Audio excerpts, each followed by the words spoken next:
We're going to share this out. How is everybody doing today? Hello, hello. Welcome in. Hi.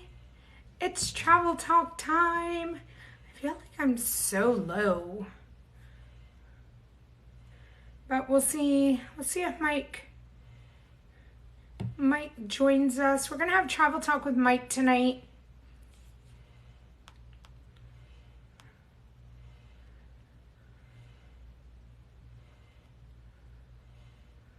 How is everybody doing tonight?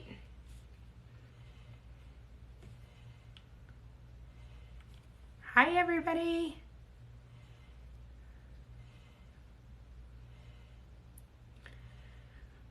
We'll see. Usually Mike is right in here. Let's see. Let's see if he's in here.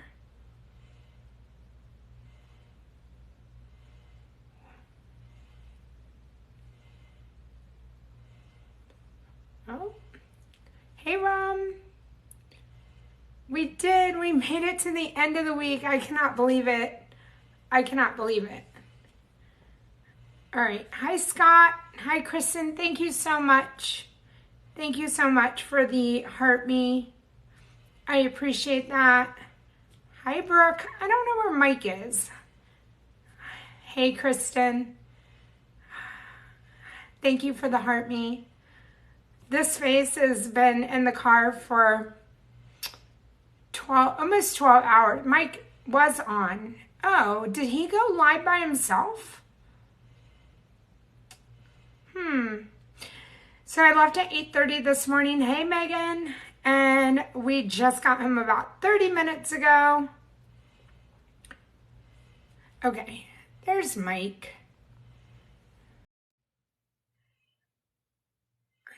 Thank you. There we go. Now it looks normal. Before I thought I was like sitting way into the comments, and now it looks normal.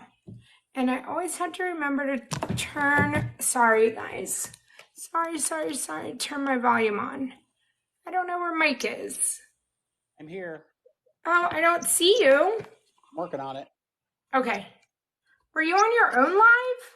Well, I wasn't sure if you were going to be on right away or not since you were coming back. I knew you said you should make it, but I thought maybe I would just go ahead and jump on real quick in case you didn't. Let's see here.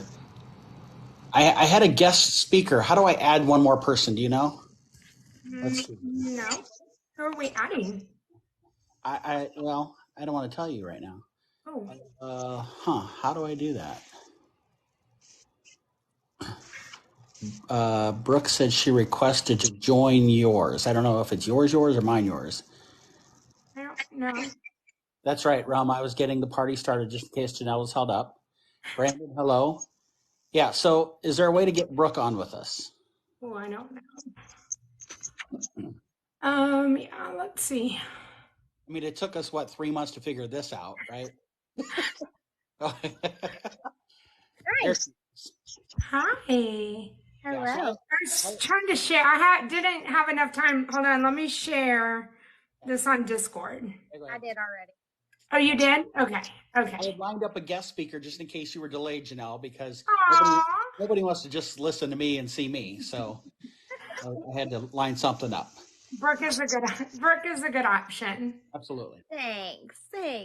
No disrespect, Brooke, but nobody can, take the place of Janelle, right? I agree. I'm right there with you, Mike. I agree.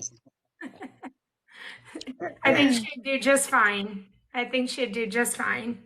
Oh, thanks. Hi. She'd never let me get a word in edgewise, I'm sure.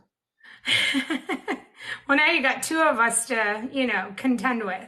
Might as well just mute my phone now. Hi, everybody. Hey, guys. Yeah, me and Janelle, we could probably just carry on a full conversation and everybody would just be like, okay, whatever. So I was saying before y'all got on that I got in the car at 8:30 and we just got home about 7. And so it's been a long car day. So yeah. Well, when you drive 95 miles an hour, it doesn't take as long, right? So one of the reasons why I wanted to go is because I had never been past Gainesville, north on 75. And let me tell you, if I never do that again, I am absolutely fine. And I did say Valdez to Brooke, and I was like, that's how I could see Brooke. But at the end of the day, that was the most boring drive ever. And you can see where the hurricane came through and like all the dead trees, and it's crazy because they are cleaning it up and everything, and I was just blown away at the tree damage and everything. But I know that's not Disney talk. Hey Jenny.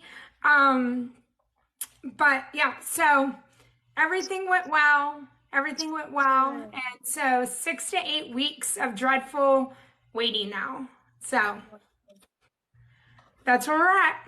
Well, and if it's waiting, you probably ought to plan for 8 weeks and not 6. Probably. So, the last 2 weeks will be pure agony. Yeah. I don't even know where that puts us in the time frame of things, which I'm sure you could tell me, Mike. Oh, that'll be Thanksgiving that y'all should be finding out. I don't know. Is that about Thanksgiving time? 8 weeks would be pretty dang close to Thanksgiving, yes. Okay. Yeah. So, but on another note that's non-Disney related too, I found out that my nephew got accepted into Capitol Police, which that's what my brother does. Like have lots of law enforcement in our family. And he'll be in Jacksonville, well, really Georgia, right at the line, Florida-Georgia line, for training starting October 31st. So I'm super excited because he'll be able to come on the weekends or something. He'll only be like 3 hours away. So I know, I'm excited about that. So yeah.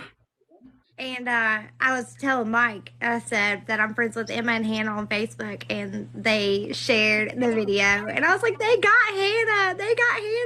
We didn't though, Brooke. She knew somehow. What? Yeah, Michelle texted me. I don't know. I'm gonna have to investigate tomorrow. But for you guys, again, we'll move on with all of our just regular chit chat. But my best friend Michelle, her 2 girls, Emma and Hannah, love Disney. They're my mods. Yada yada. They were supposed to go to Tampa. Their uncle got sick, and so their parents decided we'll surprise them. Emma, thank you, Emma. Hannah was investigating. Oh, she doesn't let us do anything. Does it sound familiar? Time out. Yeah, I'm gonna say pot calling the kettle black. I don't want to hear this out of you. Oh, Hannah.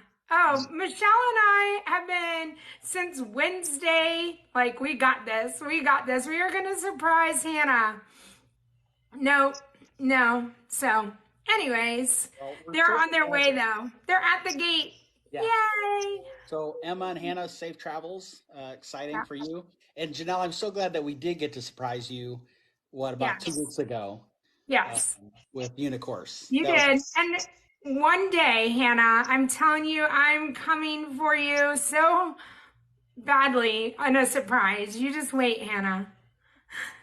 Hey, Unicourse. I just got to see the video of Unicourse surprising. Oh, you did? Oh, I think that might be a really horrible video. I was just in shock, and I don't know what that looks like. You were cracking me up. You're like, are you looking at the weather? Like, what are you doing? Yeah. I'm like, why is she videoing? And I assumed that she walked up behind you and surprised you. No, she just walked right up in front of you. Yeah. And I'm just staring, I don't know what's happening right now. The video is great. Oh, okay. I'll send it to you, Janelle. Okay. I don't know. I'm just I always say my reaction, I'm not a good reactor to things. So who knows what I'm horrible and always have been. And so I always think that people want me to act a certain way or respond a certain way to some things. And I'm too busy, I think, just trying to think and analyze all of it. And so my reaction doesn't come off as, so. I bet you had loads of fun Christmas morning when you open gifts from Tim. Oh, yeah. So, Right. What are our topics tonight, Mike? So before we get to our topics, because I've got them here, Okay. Brooke, I'm going to let you have the floor. Okay. So, Janelle. Hi. Hi. See, I feel like you're here for a reason. Megan, see, why, yeah, why are you here? Oh, Yeah, you scared her away. Nice job. So, we just Uh, love you so much. And we know your birthday is Monday. it is. So, we have, us mods have collected money for you to What? go have a massage, the top tier massage at the Grand Floridian. What? Oh my I goodness. have to get with you on a date, Okay. but we have, yep. So you're going to go and you're going to get this massage and you're going to relax and enjoy. But yes, we have collected the perfect amount to get you the best of the best. So Thank you.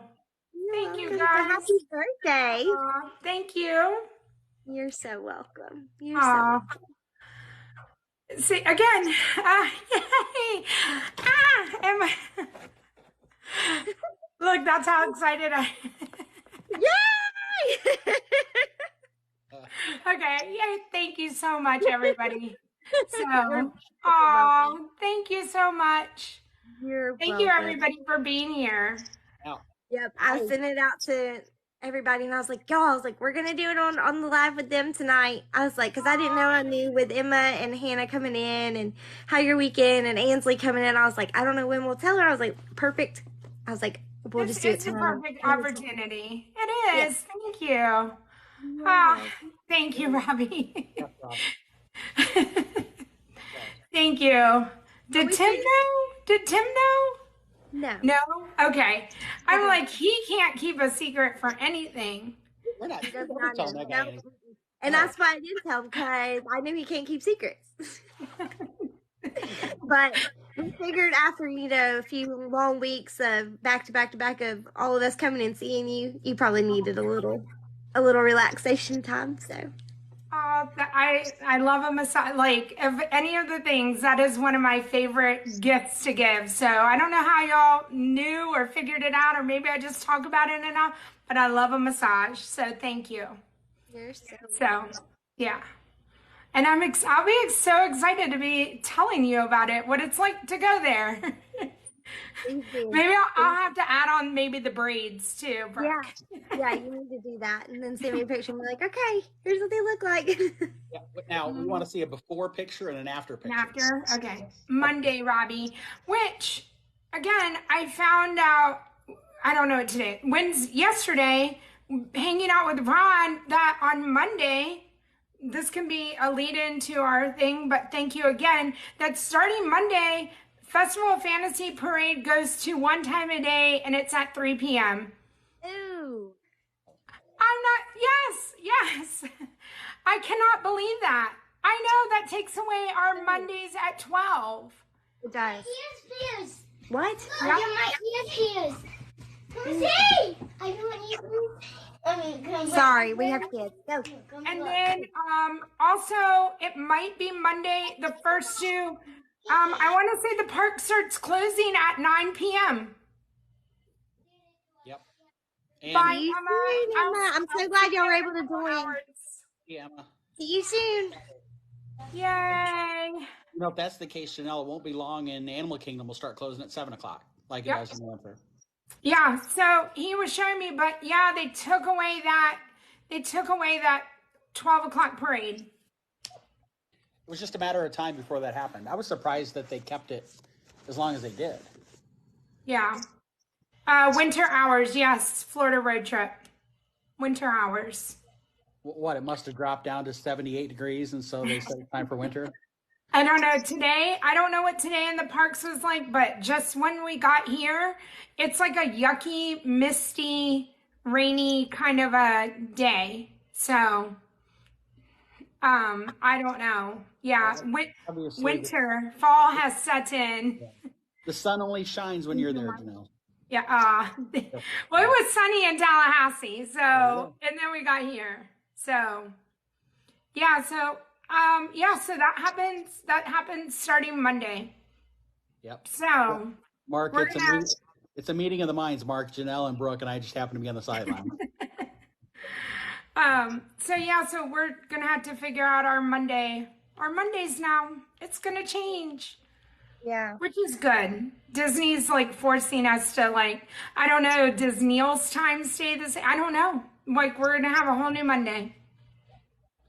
Maybe you'll have to wrap up your Mondays with the stage show instead of the parade. Yeah. Maybe. And you know what? But you can do that in the winter because you're not melting. And so the fireworks have already started at 8:30. This whole past week, 8:30. Yep. So Mark, thanks for your kindness. I appreciate it. yeah. So, yep, 8:30 is Happily Ever After, and park closing will be. It's not just one night either. It's for a month, 2 months. Which I will just say to Tim, when I told him, he was like, "Yes, I can shut a park down now." So. He loves to be able to, Robbie, right? I feel like some people are like, yes, we don't have to stay out until 11 o'clock. So I'm going to show y'all my ring finger. That is from me going to Typhoon Lagoon, and I don't know what happened under my ring. Dang. So, yeah. I don't have my wedding ring in it anymore because it kept getting irritated, and then it would heal up, and then it would get irritated. So now it's just off because it looks like free like that. So, yeah. Yeah, Rum, I'm So with if y'all see me and it's different, that's why. So looks painful. it's not. Yeah, it's not. And I don't know if it's just irritation from like sweat and everything, but it started at Typhoon Lagoon, and it just got really red and itchy when I left there. And so I don't know what happened there. Maybe they need some extra chlorine in the water. Maybe. So vitamin E cream. I'll try it, Robbie. Dr. So, but I feel like I have a permanent ring. Ugh, it's gross. You've been branded. I have. That's what I told Tim. He was like, "You're going out without your wedding band?" I was like, "Look, I have like a permanent one now." So, yeah. Okay. All right. Are we ready to dive in? Sure. So these were the topics that had been posted on Discord. And Okay. anybody who's on, if you have questions or topics, throw them out at us, and I'm sure we'll get to them. But Robbie, the first two were Robbie's best places to watch the fireworks at Magic Kingdom. Okay. And then quiet places for phone calls. Oh, that's right. Okay. And I should start writing the names of the people who asked these things. I just remember it was Robbie. Somebody asked about character dining. Is it worth it? Favorite ones that maybe you should skip. And then on top of that, quick service restaurants across the 4 parks that we enjoy. And then somebody asked us to talk a little bit about Airbnb options in and around Disney, probably pros and cons on that. And then I wanted to go over the promos because some new ones just came out in last week. Okay. Yeah, I heard they're really, really good too. I heard they are too. Yeah. Okay, so what was the very first one? Where to watch fireworks. Okay. Yes. I wrote Are we doing on and off property, and we're doing Magic Kingdom? Magic Kingdom is what I have, and I think that's what Robbie asked is Magic Kingdom. Okay. But we can do the other 2 parks as well. I wrote down, for me, in order of preference, my 6 locations. Okay. All right. Let's hear. So the first one, and I know if you're sensitive to crowds, you may not like some of these options, right? So, just keep that in mind. But for me, if you can be on Main Street, like midway from the front and back, you get to enjoy the projections on the buildings up and down Main Street. You can see the projections on the castle, and obviously you can see the fireworks, and you're relatively close enough to see Tinkerbell. I think that that location, while it's crowded as heck, and that's the downside of it, it gives you the opportunity to see everything that show offers. So that would be, for me, the best location if you can get past the crowds. Second was from top of the train station. I love that panoramic view. You can still see the castle. You might not see it as clearly. Robbie said he didn't ask about fireworks. I thought you did, Robbie. I think you're fibbing. Hey, Katie. The third place would probably be right up by the castle. That way you can clearly see all the projections really well. You can see Tinkerbell coming out on the nights that she flies. For me, the fourth spot would be to actually be underneath Tinkerbell's flight path, if you will. You get good shots there. And then for me, the last inside the park place I had was behind the castle by the carousel, by Prince Charming's carousel. And then off property, you've got Contemporary, Grand Floridian, and then Poly. And I don't know that I would pick one over the other. I don't know if it's because I've been to one more than the other, which is the Contemporary. I like Contemporary the best, and maybe it's because you get such a great view of your elevated one, and then kind of like all the lights, the monorails there, Tron, Space, and then the castle. And it's just, the view is amazing. But straight on, and even the Poly is still to the side. You know, when Brooke and I, we went, what I will say about Poly is that you have to get there super early for the seats. If you want any of those lawn chairs, you have to get there very early. And I mean like an hour and a half early. And you have to have somebody just saving those seats for you. If not, you're going to be just either standing or in the sand. Robbie said the sit-down dessert party. Yes, I would agree with you there, Robbie, but obviously that's an added cost. It is, yeah. And then the Grand Floridian, they're great. I like watching them from the dock at the Grand Floridian, not up by the building. They do kind of have a stage area up there, close to Gasparilla Girl, but the dock there's a nice breeze. Not a lot of people go out there. You're just, again, offset with the fireworks being more to the left. Whereas like the Contemporary, they're more on the right of the castle, and Polynesian, they're pretty straight on, but a little to the left. But it's a great view. And I like Grand Floridian because the music, they pipe it out to the dock, and you can hear it a little bit better than like you can at the Contemporary or the Polynesian. Robbie, I have not done the firework cruise. I looked into it for doing it for my birthday, like actually going on the ferry boat. And again, kind of like, I know that was one of our whole list of things for me to do for my birthday, the pontoon or the ferry boat thing. And I just thought for the price of it, I know it was like $149 a person. I don't know if it's comparable to the dessert party, but I just thought for being so far away and not being in the park, it just costs too much money. Robbie, I did it. Oh, good Lord. Tanner's 17, so probably 14, 13 years ago. It was Peter Pan's, or it was Captain Hook's Pirates and Pals, I think is what it was called, something like that. And you took off, it wasn't on a pontoon, it was more of a larger, let's call it speedboat, that kind of shaped boat. You took off from back behind the Contemporary, and you came across the little waterway that goes over top of the road coming into Magic Kingdom. It was really cool. That's for me, they've got the music piped in, they had desserts and snacks, whatever. You really got such a great panoramic view from out there in the lagoon. It was pretty cool. So I know Emma and Hannah have done that too, like when they were little, and Michelle always shows me the pictures, and it was such a great thing to do with the characters. And I wish that's like something that they would bring back, because it did look so fun. I know a lot of people, which I don't think I've ever done, but either from Big Thunder Mountain or from the People Mover or Astro Orbiter, if you can like time everything perfectly, to be up there with the fireworks, but there are great rides that you can go on and still enjoy the fireworks as well. Maybe you could get stuck in that elevator going up to Astro Orbiter and watch. Yeah. Were y'all there when I asked Booker, could I take the stairs? And he said no.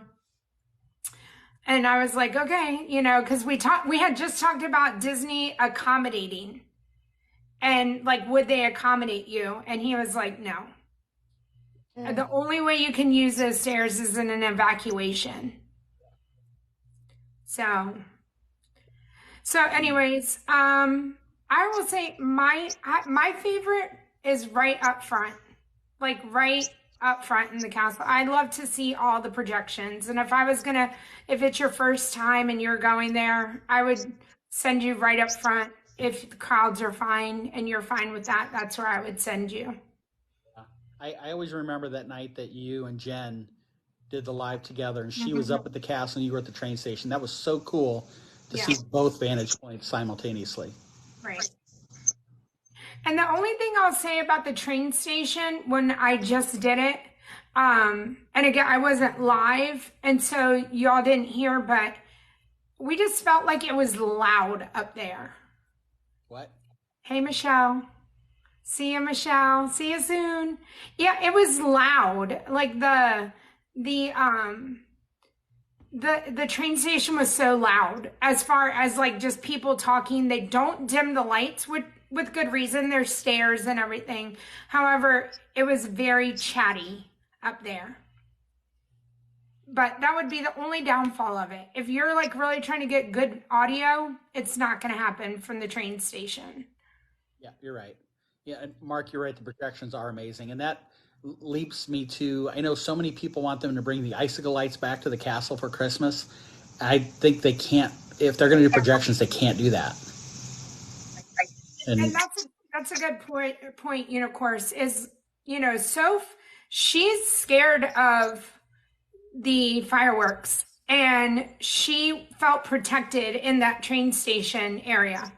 It was a good place for little kids to kind of be up and away from the crowd and then not feel like you can hear those really big booms. Right. Really not hearing the explosions that well from back there. That's great. How are your kids, Brooke, or where did you guys watch from? Did you watch them with the kids? You didn't watch them with the kids. So last year when we went in February, we watched them. So the partner statue, we went to the left at it and we stood right there, like next to the railing. Okay. And it was pretty good. Like we got some really good, views. Right. And then of course, when Kyle and I just, a couple weeks ago, we had the post dessert party, but we were able, so while the pre-dessert party is eating their desserts, post gets to go in and we went ahead and sat down. But of course they make you stand up as soon as, the fireworks show starts and everything. So we were able to stand up and we got right up next to the fence. We didn't have anybody in front of us. It was perfect views. I'm not sure, Rum, about if you can see from Cosmic Rays, but maybe you can stand on the bridge on that side, and you can see it from the side of the castle. And then if they have the projector, so they are bringing an Elsa and Anna show for Christmas. So they're not going to be bringing back the icicle lights. They have already made that choice. And they have said that they're bringing us a frozen projector light show is what they're bringing us. And then, yes, Laura, we have been behind the castle, and it is a wonderful place to watch without a crowd, but you don't get the projections, but it's lovely back there. And as you know, on occasion, the princesses will be out roaming back there. Yes. And so, kind of a tip to everybody, if that's what you're hoping for, by all means, watch the show from back there, but don't tell your kids because they aren't always there. And if you tell your kids, you're going to set yourself up for a tough night if they don't come out. Especially if there's lightning or any possibility of weather. I mean, that's just a given. It's not going to happen. And then, it has to be the perfect scenario where all the princesses are available. They can see it on YouTube after. Yeah. Exactly. Or like, hopefully there's going to be another time and you just, do it a different way another time because it is once you get so stuck on just sitting in front of the castle and you do it from the behind or do it from a side, something like that, it's so amazing like to have a different kind of experience for the fireworks. But you got to let go of the whole front, you know. All right. Do you want to hit Epcot and then Hollywood Yeah. real quick? Yeah. So I think there's really, from my perspective, only two really prime places to watch the fireworks. One is in between Mexico and Japan, in between those two shops right there. You got to get there early because that place packs in tight quickly. One of the nice things I like, if you get there early enough, turn around and watch the golf ball show. You can see that from there. You can't hear the music, but you can at least see the ball lighting up, which is kind of cool. Right. The other viewing place, which I really like, because I don't think it's nearly as crowded, is in Japan. Whether you're down on the walkway right at the fence, or if you can get up on that deck on the second floor of the Japan building there, where Teppanyaki is, that's a great viewing place there. Robbie, so someone asked me that yesterday. They sent me a picture of what was already there, and I spent all day in Epcot, well, all morning till early afternoon in Epcot. And in all honesty, I've seen them working out there and everything, and there is some sort of a large structure out there, but it is not even close to being like the taco barges at all. My thing is, everybody complained about the barges being out there. Mm-hmm. They got rid of them, and everybody complained about the show. Right. They kind of go hand in hand. If you want that kind of a show, you have to have some sort of crafts out in that water to do some of the work. Right. I mean, even at Disney's California Adventure with World of Color, like you can see things in the water. Like it's not perfect. Like they have to be able to, put water out there and give you part of the show. I did say taco barge. It looked like a taco. They're not serving food on them. Don't get They're, excited. they're not. And no margaritas or tacos out there. Any other places at Epcot that you like for viewing? No, I'm right. I like that center view. Hey, Dustin. And I have watched from Japan. I mean, I've kind of watched all over the World Showcase, and I just don't think that you can go wrong with wherever you happen to land. That's like the great thing about Epcot too, right? Is like you can land somewhere and you're gonna see and hear the show really well. So, but if you're there and you're like, oh, I have to see this, then right in the middle on either side is where I would go. So again, the France Pavilion, agree. I mean, the UK, it's a great location as well. So thank you, Dustin. Tina, I had tacos tonight as well. Katie asked about quick serve at Epcot. Katie, hold that question because that's actually on our agenda for tonight is quick serve restaurants. So, okay. Brooke, did you have any other place at Epcot that you enjoy? Or you're inside drinking frozen margaritas, so it doesn't matter. You're like, they have fireworks? They have fireworks? They have a show? What? Oh, I know. I think yesterday I was like talking about Epcot forever. I cannot wait for December 5th. Hey, Sophie, how are you? No, it's Epcot for 10 minutes. Yeah.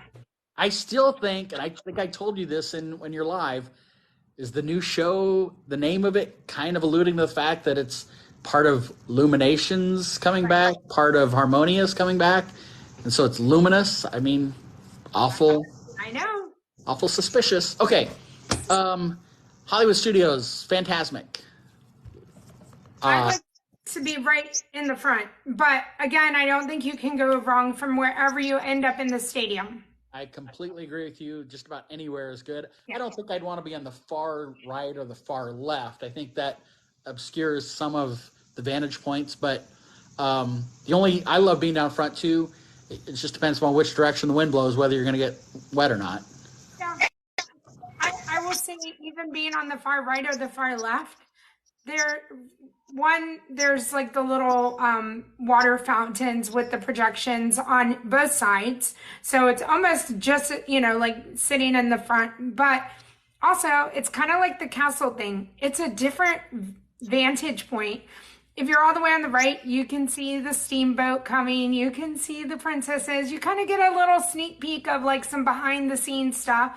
And then we all have seen the TikToks of like all the way on the left when the boats are leaving, what you get to see the characters do and stuff like that. So if you're interested in that, go to the sides. Don't worry about it and see something new. But the heat from the water, yeah, you like to feel the heat.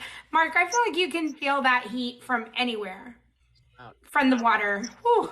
Any of you guys miss the canoes with the Indians, back in the original show? Remember that? Do you remember that? You don't remember that? I don't know it, no. Oh, wow, okay.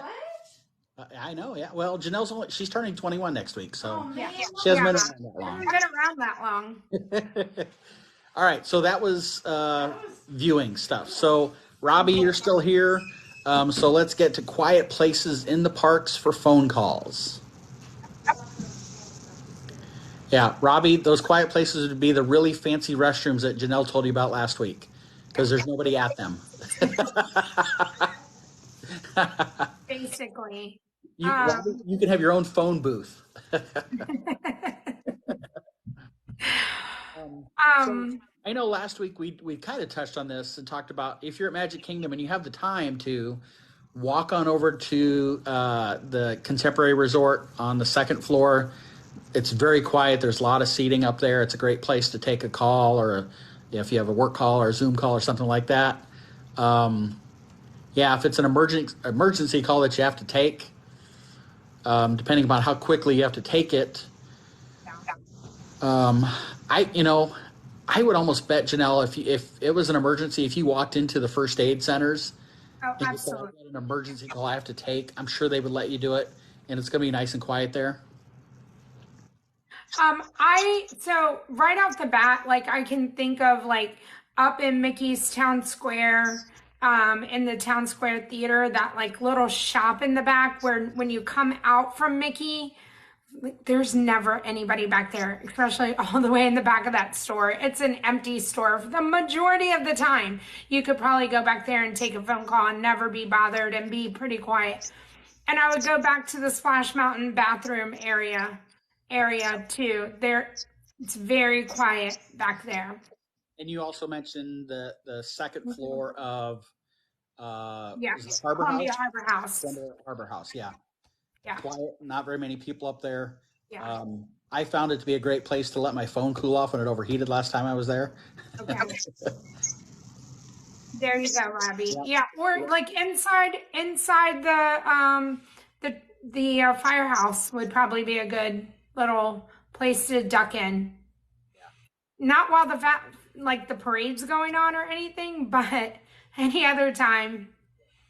But yeah, starting this week, noon at the fire station would be a great time to take a phone call. Yeah. Epcot, I feel like there's a number of little nooks and crannies that you could find that aren't terribly crowded or noisy. You're probably going to have a hard time finding a silent place anywhere in the parks, but yeah, because you could think back in like the back of UK, back by the gazebo, as long as the band's not going, very quiet back there. Somewhere back in China, you can probably find a nice little area. Animal Kingdom, I think, would probably be one of the best places. Best one, right? Just such a zen feeling as it is. There's a lot of quiet. Yeah. The only problem you have there is, depending upon what cell service you have, you may or may not be able to get a signal. At times, that park struggles, depending on who your carrier is. That get overwhelmed with anxiety. Tina, that's a good question. Let me write that down and we'll hit that, okay?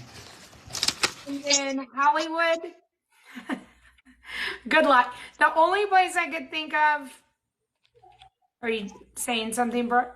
I was going to chime in for Hollywood. Okay, Pizza Rizzo before they open. Okay. Can you go in there or just back in that area? Back in that area, and also, I think at one point in time, they had the fuel rod station inside. It's outside now, but I know when it was inside, it was you were able to go in. I don't know if you can now, but it's also, I mean, it's worth a shot. But I mean, over in that area, down by the Muppets area, is pretty quiet. Right. Until one of the Muppet Show comes out. But in between that, like 15, you would have a good solid 15 minutes of like in between the shows coming in and out. I think you meant to say one of the best shows ever put on at Disney. Yeah, thank you, Dustin. That was for Mike. I was gonna say I'm gonna say thank you for Mike. I'm taking notes and stuff. I'm working here. I know. I said thank you for you. Um, but yeah, I was gonna say back in the Cars area, which is where back by the Lightning McQueen Racing Academy, that bathroom back there, you can go inside. You can go inside where the bathroom is, and it's a nice, quiet little area back there. So that's the only one I know. Anything else, Brooke? I mean, definitely, I don't think anything in Batu or Toy Story. Like, it's just crazy back there. Yeah. Yeah. And I would say off season, like not a busy day, you could probably go into the Walt Theater and maybe only have a few people in there, but on a busy day or a really hot day, it's going to be crowded because people are in there trying to get air conditioning. Or take a nap. If you can time it right around Indiana Jones show, I feel like even right by the entrance of that, there's not a lot of traffic there unless it's 15 minutes before the show starts or the show just let out. I think that's a relatively untraveled area.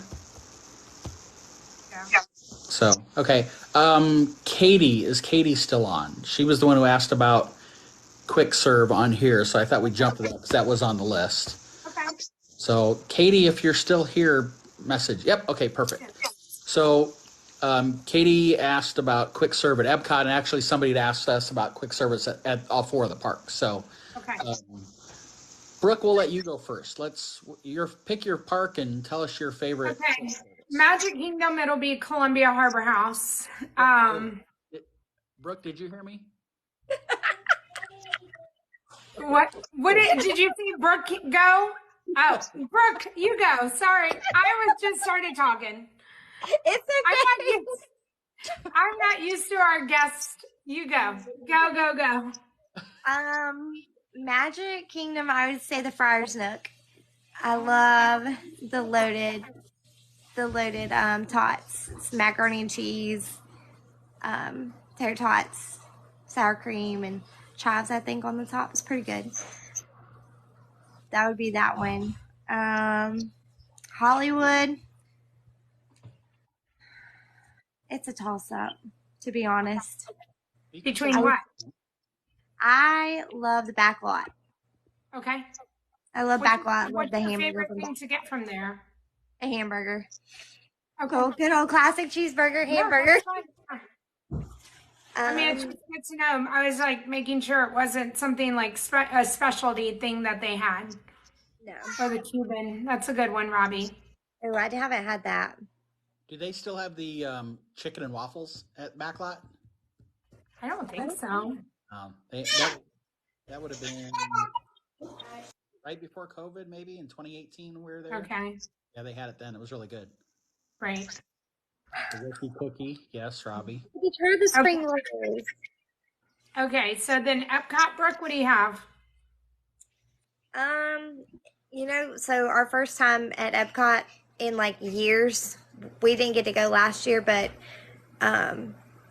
we only did really like the booths, the food booths. And even though it was Food and Wine, the garlic parmesan wings, if you go during Food and Wine and they have them, I'm so sorry. I've got 2 kids fighting. Anyways, hold on. Let me see if I can. They're going to start fighting and arguing. But the garlic parmesan wings were really, really good. Okay. And then animal. Animal. I hadn't been to Animal in a while. Okay. Okay. So. Janelle, before you go, Brooke, does somebody have their pants on fire there? I heard that in the background. Yeah, they're liar, liar, pants on fire. Want to make sure that there's no fire. No. Come on. No. All right, Mike, you go next. Oh, I get to go next. So Yeah. all right. Yeah. I won't talk. So at Hollywood, I also had Backlot Express on there. Again, the chicken and waffles were really good when we had those. I like the buffalo chicken mac and cheese at the ABC Commissary. I think that's really good there too. And then you can't go wrong with Woody's Lunchbox.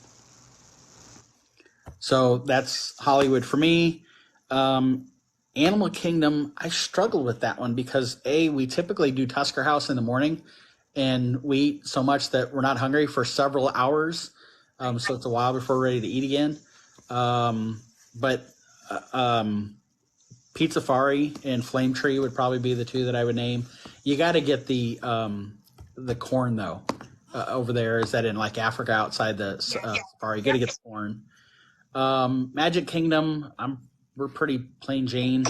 Pecos is always a great place to go to. Pecos Bills. There's just something nostalgic about Cosmic Ray sitting there watching that animatronic. Sunny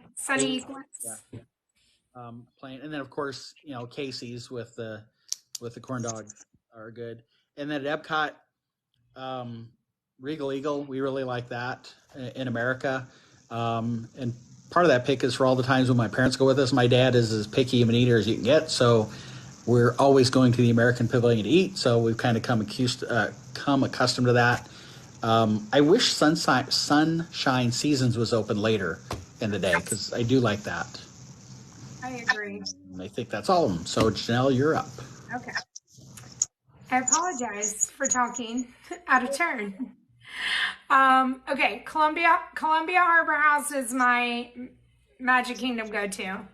I eat a lot of chicken tenders, and they just tend to be the best ones. And I like that you can get green beans and rice there, and you don't have to have French fries, because after you've had French fries a gazillion times, I just like that there's something else. That's all. That's why I tend to pick that one. Epcot is going to be straight to the Odyssey building for the pickle shake. I don't go anywhere else. Thank you, Dustin. I was going to say, is there a feature for me to ban Dustin from these calls? So what are you going to do come November 19th? I don't know. I don't, I'm going to have to go get a vanilla shake and have to make my own and carry it in. I don't know. Okay, so in all seriousness, my husband loves the China Pavilion quick service. He has to get an egg roll every time we go there, and it is a great snack to, go buy and get egg rolls and fried rice. Super easy to run in there and grab. But for me, I love France, and I love the bakery, and I like either the bread or the cookie or just like the BLT sandwich roll that you can get, and it's very reasonably priced. And then if we've been good or, just feeling something fried, every now and again we'll get the fish and chips from UK and we'll share it because it is a gigantic piece of fish. But I would probably pick I was going to Regal Eagle all the time, and this last time we went, it wasn't that great. So now I'm like, okay, back on not liking Regal Eagle again. So that happens. And again, we were at Sunshine Terrace and it was closed, and they have great options. They just closed so early. So since we all know that calories don't count at Disney, that chocolate chip cookie is a great lunch. It is. So is popcorn. Popcorn can get you a long way. And I'm sure I've said this to you before. While watching the parade, there's nothing better than the popcorn. I feel like that with the fireworks, like popcorn and the fireworks, it's just a great combination for whatever reason. And maybe it's because you're so hungry and you're just like, I'll take whatever, and there's nothing else that you can go get. I don't know. I don't know what it is. All right, I'll keep going though. Yeah, Tina, you tell yourself that calories and debt don't exist. Let me know how that works when you get home. Hollywood. It's a difficult part for me, but I'm gonna go Woody's Lunchbox, and I like the pork tacos at the commissary. And then they also had a kids version of that and an adult version. Again, it comes with something else besides fries, and I think that is why I like it. It comes with rice and beans, and again, you're just not, if you've been eating fries and nuggets or fries and burgers, for days on end, you have different options. Katie, every restaurant, every quick service, and I did see your comment earlier, quick service does accommodate gluten-free. All Disney restaurants accommodate very well for gluten-free, all allergies, and so forth. And if you order off a mobile order, it tells you everything, and they even have a section where it's like, this is your section. I think it's one of the tabs. It'll say gluten-free or allergy, the allergy section. And so you definitely can order. Seating at Woody's, I agree, Robbie. So I was going to comment on that, and really, Robbie, your comment is spot on there. But I mean, you could say the same thing about Backlot Express. Don't walk in there, have lunch 5 minutes after Indiana Jones show comes out, at 1 o'clock or whatever. You have to pick your poison, so to speak. And I was going to say, Brooke, I think Backlot Express is your favorite because you simply hope that Steve might happen to walk by while you're there. Just saying, that's a possibility. Never. I was going to chime in, though, and I know y'all were talking about quick service, but Kyle and I had a funnel cake in the American Pavilion at the funnel cake place. Oh, my gosh. Ice cream on top, game changer. So good. So good. If you just need your funnel cake fix. Do what? I can't hear him. I don't know. Caden. He has his tablet. Did you notice when I mentioned Steve that Brooke had a guilty look on her face? It's like I called her out on it. Hey, JJ. Yeah, someone was having a dance party for sure. Yeah. Okay, so my last one will be Animal Kingdom, and I would probably pick Flame Tree, or again, right outside of Flame Tree, there is a little taco stand, and I will eat the chicken or the pork tacos from the taco stand, and it is the same meat and barbecue that you get on the other side. And there's actually two little stands, the one on the right that's closest to Flame Tree, that's the taco stand. If you go to the one on the left, it's the same stuff, and it is the macaroni and cheese with the pulled pork barbecue on top of it. And you cannot go wrong at either one of those little stands or at Flame Tree. Especially if you just have a hankering for barbecue while you're in the park. It would seem as though Janelle's quick serve is lined around tacos. What? Ask me what we're doing for my birthday. I picked tacos. I did. I'm like, we're going to eat tacos. Well, I can tell you the 10 things that you're not doing on your birthday. Yes, I know, Mike. Mike worked so hard on a list, and I was trying, but I guess, like I said, I know you already know, because I have such a short period of time with Ainsley, I'm like, we're gonna step away from Disney for a moment. So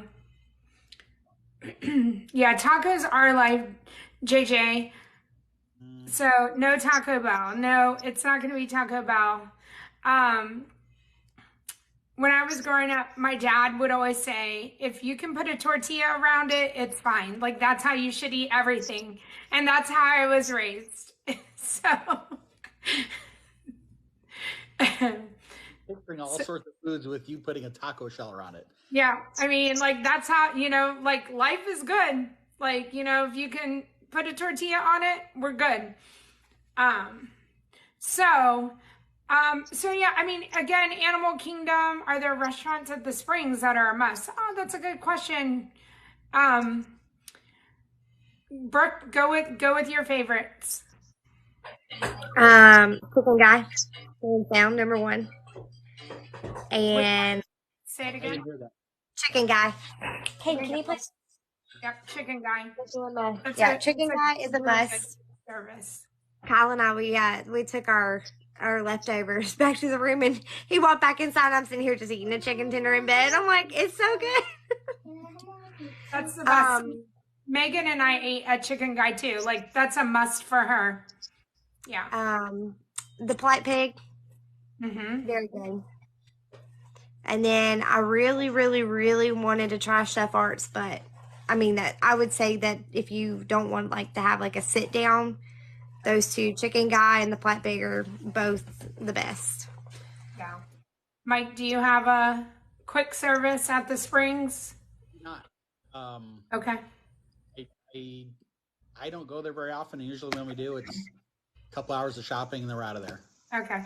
I have eaten at Earl of Sandwich, and I've only eaten there one time because it's okay. But if I'm going to go have a sub, I'm not going to the Springs for a sub, but it's good. And it was, it was a fine price and everything. But yeah, we're going to go to Polite Pig or we're going to go to Chicken Guy, so over Earl of Sandwich. So I can't really, and I've not ever eaten at the Pepe Wolf, Tina. I haven't ever eaten over there. So, and I mean, it's going to be awesome. We're getting a new restaurant at the Springs, Summer House, and it's going to be a 2-story restaurant, it looks like. And, I don't know if they're going to have like a little quick service, attached to it as well. So that'll be fun if they do.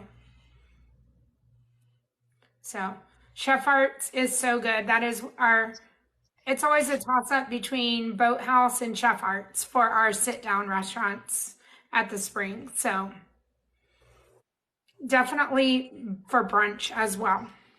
If Chef Arts was French, it would be Chez Farts, right? Yes. You go there during the Farts Festival in the early part of the year. Yes. Okay, that's okay. So with dining, they asked about character dining. Is it worth it?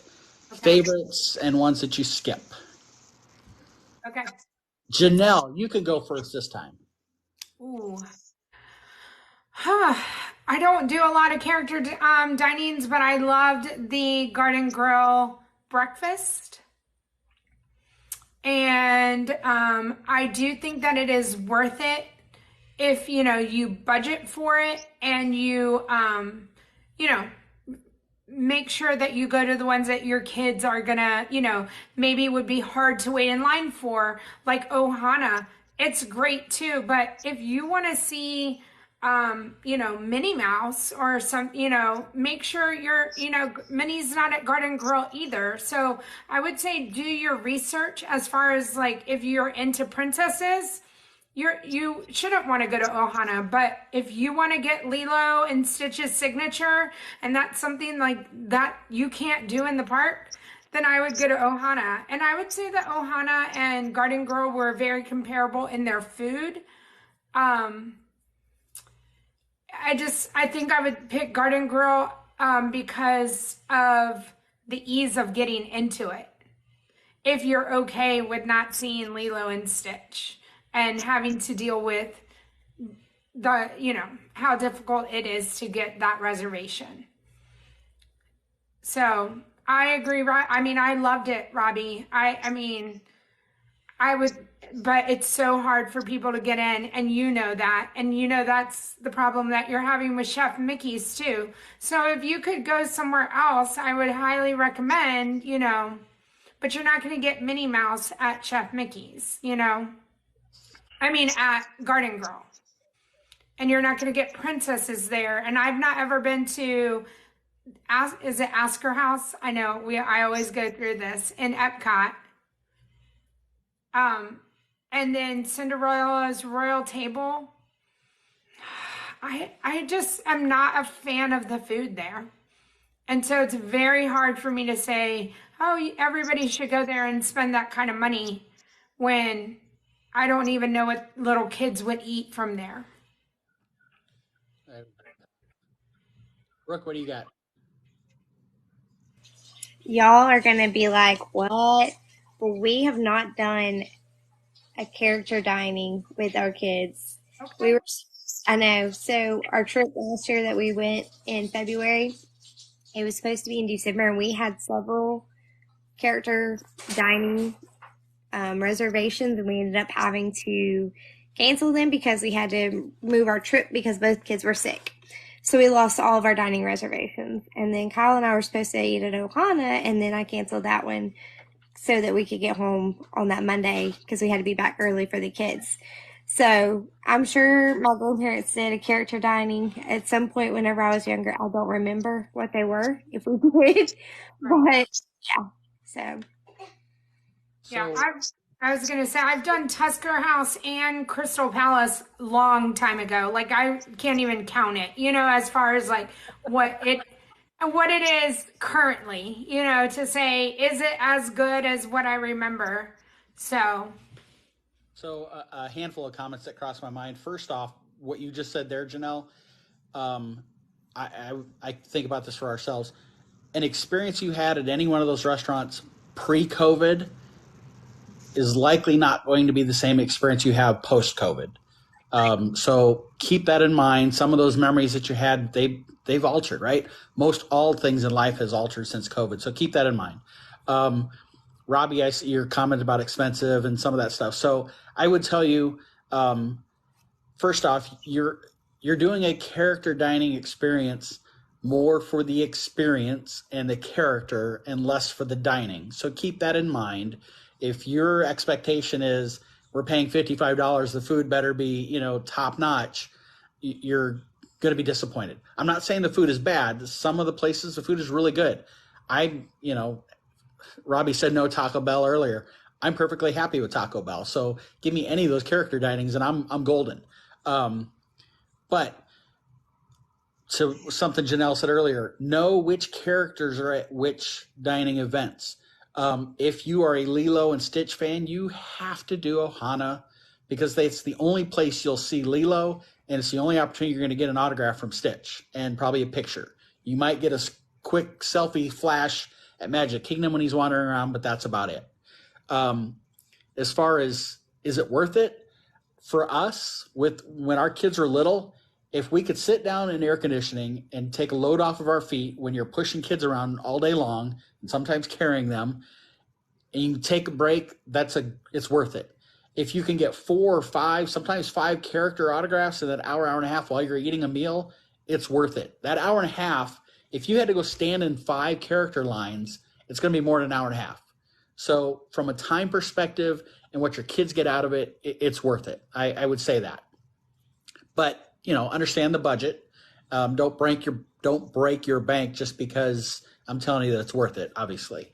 As far as favorites go, Janelle, you hit my 3 top ones. Ohana, we love that. Love Tusker House. My goal every time is to get the very first dining when it opens. The last 2 times that we've done it, we walked into the park. We were the very first non-Disney employees to walk inside of Animal Kingdom. And to get to walk across that bridge and see the tree and there's not a soul. It's amazing. So love that. Crystal Palace, again, Lori's a huge Winnie the Pooh fan, so it's a great experience because you get to see Pooh and his friends. The food is great. The only thing that I was disappointed in was the Mickey Churro Waffle came out the week after we were there last October, so I haven't had that yet. But those are my favorites. Chef Mickey's, it's just a classic, right? You have little kids and you get to ride the monorail into a big old building and get off of it. Your kids are wide-eyed just from that experience alone. So again, go into it with the mindset of it's the experience of seeing the characters and living vicariously through your little children. That's what makes it worth it. As far as ones that you skip, I couldn't tell you there's one that I would skip because it's bad, the food's not good, the experience isn't good, whatever. There's none like that. For me, the ones that I skip, it's about location. We typically are not travelers that take a day off from the parks and can just do whatever. So it's, if we're doing Magic Kingdom and we want to do character dining, it's Ohana, it's Chef Mickey, it's Crystal Palace, because you want to get the most out of your park day and you don't want to be going to, you know, the other side of Disney to then go to the Magic Kingdom. Is Cape May, is that a character? Okay. Yeah. Like, again, yeah, if you're going to Magic, you don't want to go to Cape May. Right, that's right. That's exactly right. Now, there are also, and you know this, some dining experiences that are not character related, but they're still fun experiences. Whispering Canyon. And Brooke, I never heard how you guys liked Whispering Canyon when you were there. So my opinion and Kyle's opinion are two different things. He's like, I've had better barbecue. Like, it's more for the experience, you know, of all the whole, we need more ketchup. We need ketchup. The food was okay. We got one of the platter and we shared it. The food was okay. It was okay. There is, Laura, there is a Beauty and the Beast, and it's just Beast, right? The last time I was there, we only saw Beast. Well, you're talking about Be Our Guest, right? Yes. Yeah. That is not a character meal. Okay. People make a mistake thinking that Beast is going to come to your table, sign an autograph, take pictures. No, it's like a drive-by on the freeway. You know, you might be lucky enough to look up from your plate and see him walk by. That's it. So, you know, by all means, if you love the food, if you love the atmosphere, whatever, go for it. But if you're going to Be Our Guest thinking you're going to get Beast autograph and get to see Belle, you are going to be so disappointed. And then you're going to say that was not worth $55 or whatever it is. Absolutely. And I would say same with Cinderella's Royal Table. Again, the food, I was not impressed with Be Our Guest and the food. Like, I was not at all. I was like very disappointed in just what we were given. And same with Cinderella's Royal Table.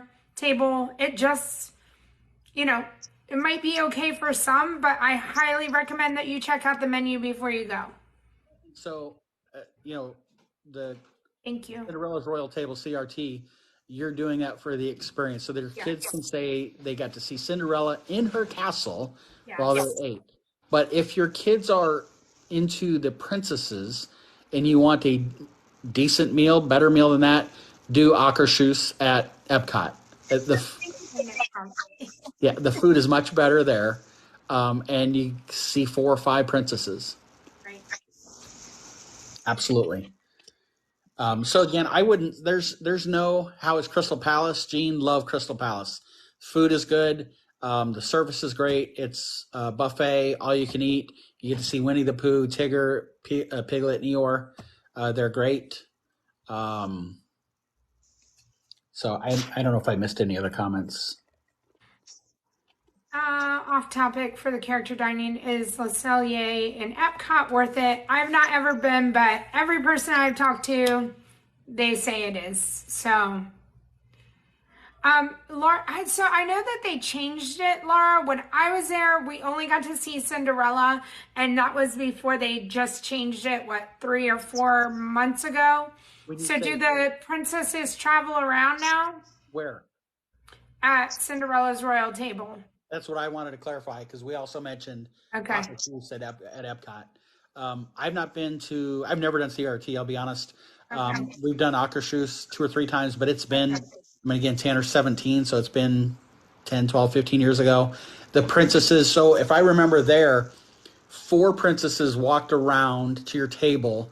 The 5th was Belle, and Belle met you when you walked in. You got a picture with her, and she'd sign. Right. Yeah, Laura Smith Offices. Yep. The one at Epcot, yeah, they do walk around, right? Yeah. Lucky edition of the Wish. Thanks, Megan. The other, I want to also do the one that is at the, and I never remember the name, at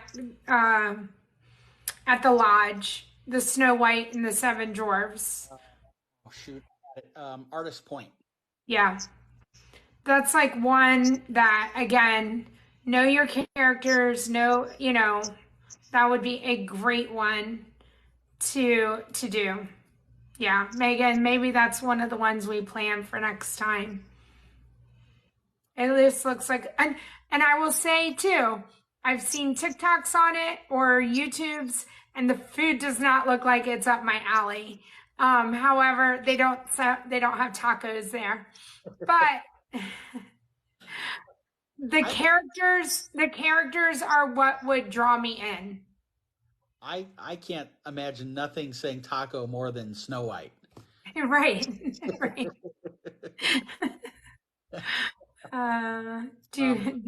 Now, non-character meals, and you know this, Janelle, I love Teppanyto at Japan. It's the hibachi style restaurant where they cook it right out in front of you. And we always try to get a reservation so that when we're done eating, we walk out and we're up on that second level of the deck there and you watch the fireworks show. It's great viewing. And I feel that way about Space 220. It is a great experience and the food is decent for what you're getting, but you're not going to see fireworks the way you can at Teppan. Yep, Wanda, you're right. They used to have that breakfast at the Grand Floridian. So somebody asked that. It's gone. They haven't brought back any kind of character dining at the Grand Floridian. I'm trying to think of what the name of that was. Grand Fair something. 1900 Park Fair. There you go. Yep, Thank you. The Mad Hatter was there. Yeah, that was always a fun one. Robbie, you're trying that this year. What are you trying? Teppan. He's trying Teppan. Yeah, love it. It's fun. Okay, so that was character meals. So we're cross that off our list. I will say too, it doesn't go, and I know I've talked about it maybe with you and Brooke, and I want to go to do it. It's just finding time in my schedule is the one that's at Hollywood that no one ever talks about, which is the Minnie Mouse and Minnie Mouse's. And so again, it goes so unnoticed. Hollywood and Vine is what you're talking about. Yeah, Hollywood and Vine, and that is a character breakfast as well. So, yep, Hollywood and Vine. And they do have lunch and dinner too, right? And it's Minnie, and right now it's the Halloween one. And when it turns Christmas time, they will be dressed up in Christmas as some sort of Christmas outfit. So we've eaten there before. Again, it's been a long time ago. And back then it was like, it was like Handy Manny and his gang. Some of those characters are in there. It wasn't the traditional Disney characters that you think of. Right. Okay. I just wanted to say it does exist. There is one in Hollywood, and that is it. That's right. Yep.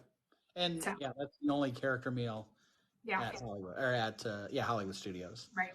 You've got the barbecue roundup, but it's not. There's no characters. It's just kind of themed, right? Just an experience. Yep. Okay. Anything else on dining? Nope. All right. Brooke, you have a tail wagging off your shoulder.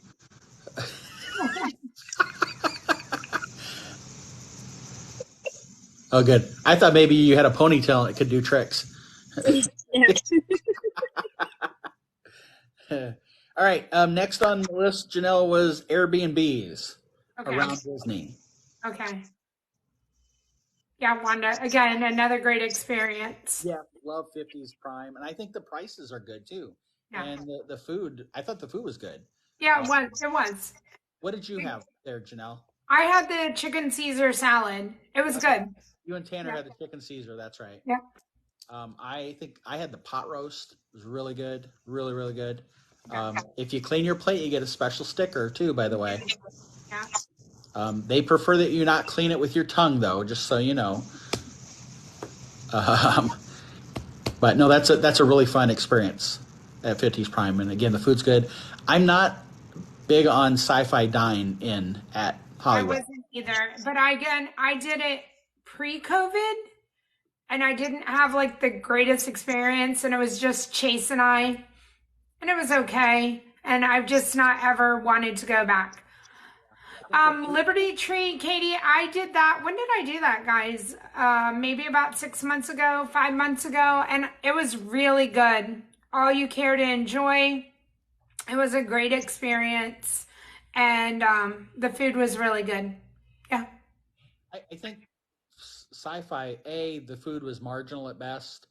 It's so freaking dark in there that I wasn't sure if I was eating steak or what was on my plate. I mean, Um, I also think if they were to actually play different movies in there, I think it might be a little more entertaining, especially for young ones. That did the car dinner thing restaurant. It was not, no, it was not me and Chris. It might have been Robbie and Chris. But the car dinner thing, that would be sci-fi drive-in. And they have redone that menu as well. They have, kind of just like Tony's. I think they knew people did not, hey Alice, I think they knew people didn't like the food was marginal, as you said. So they redid the menu, and it's supposedly a little bit better, and so we'll see. We'll go to Brown Derby. I love Brown Derby. It's just super expensive to eat at, and you can't eat there all the time, or at least I can't. But I've had the Cobb salad. If you get the margarita flight, it's really good. But they're known for their Cobb salad, and I know during the 50th they had special things for Walt, like his meatloaf and stuff. And I don't know if they still have any of that on the menu, but yeah, it's again picky. If you're a picky eater, I wouldn't go there. So Robbie, your comment of that was horrible pass, I assume you mean sci-fi, because I remember you telling me before you didn't like it at all. Okay. Let's see. Laura asked if they can see the fireworks from the Poly. Yes, you can see the fireworks from the Poly, and they do pipe the music in there as well.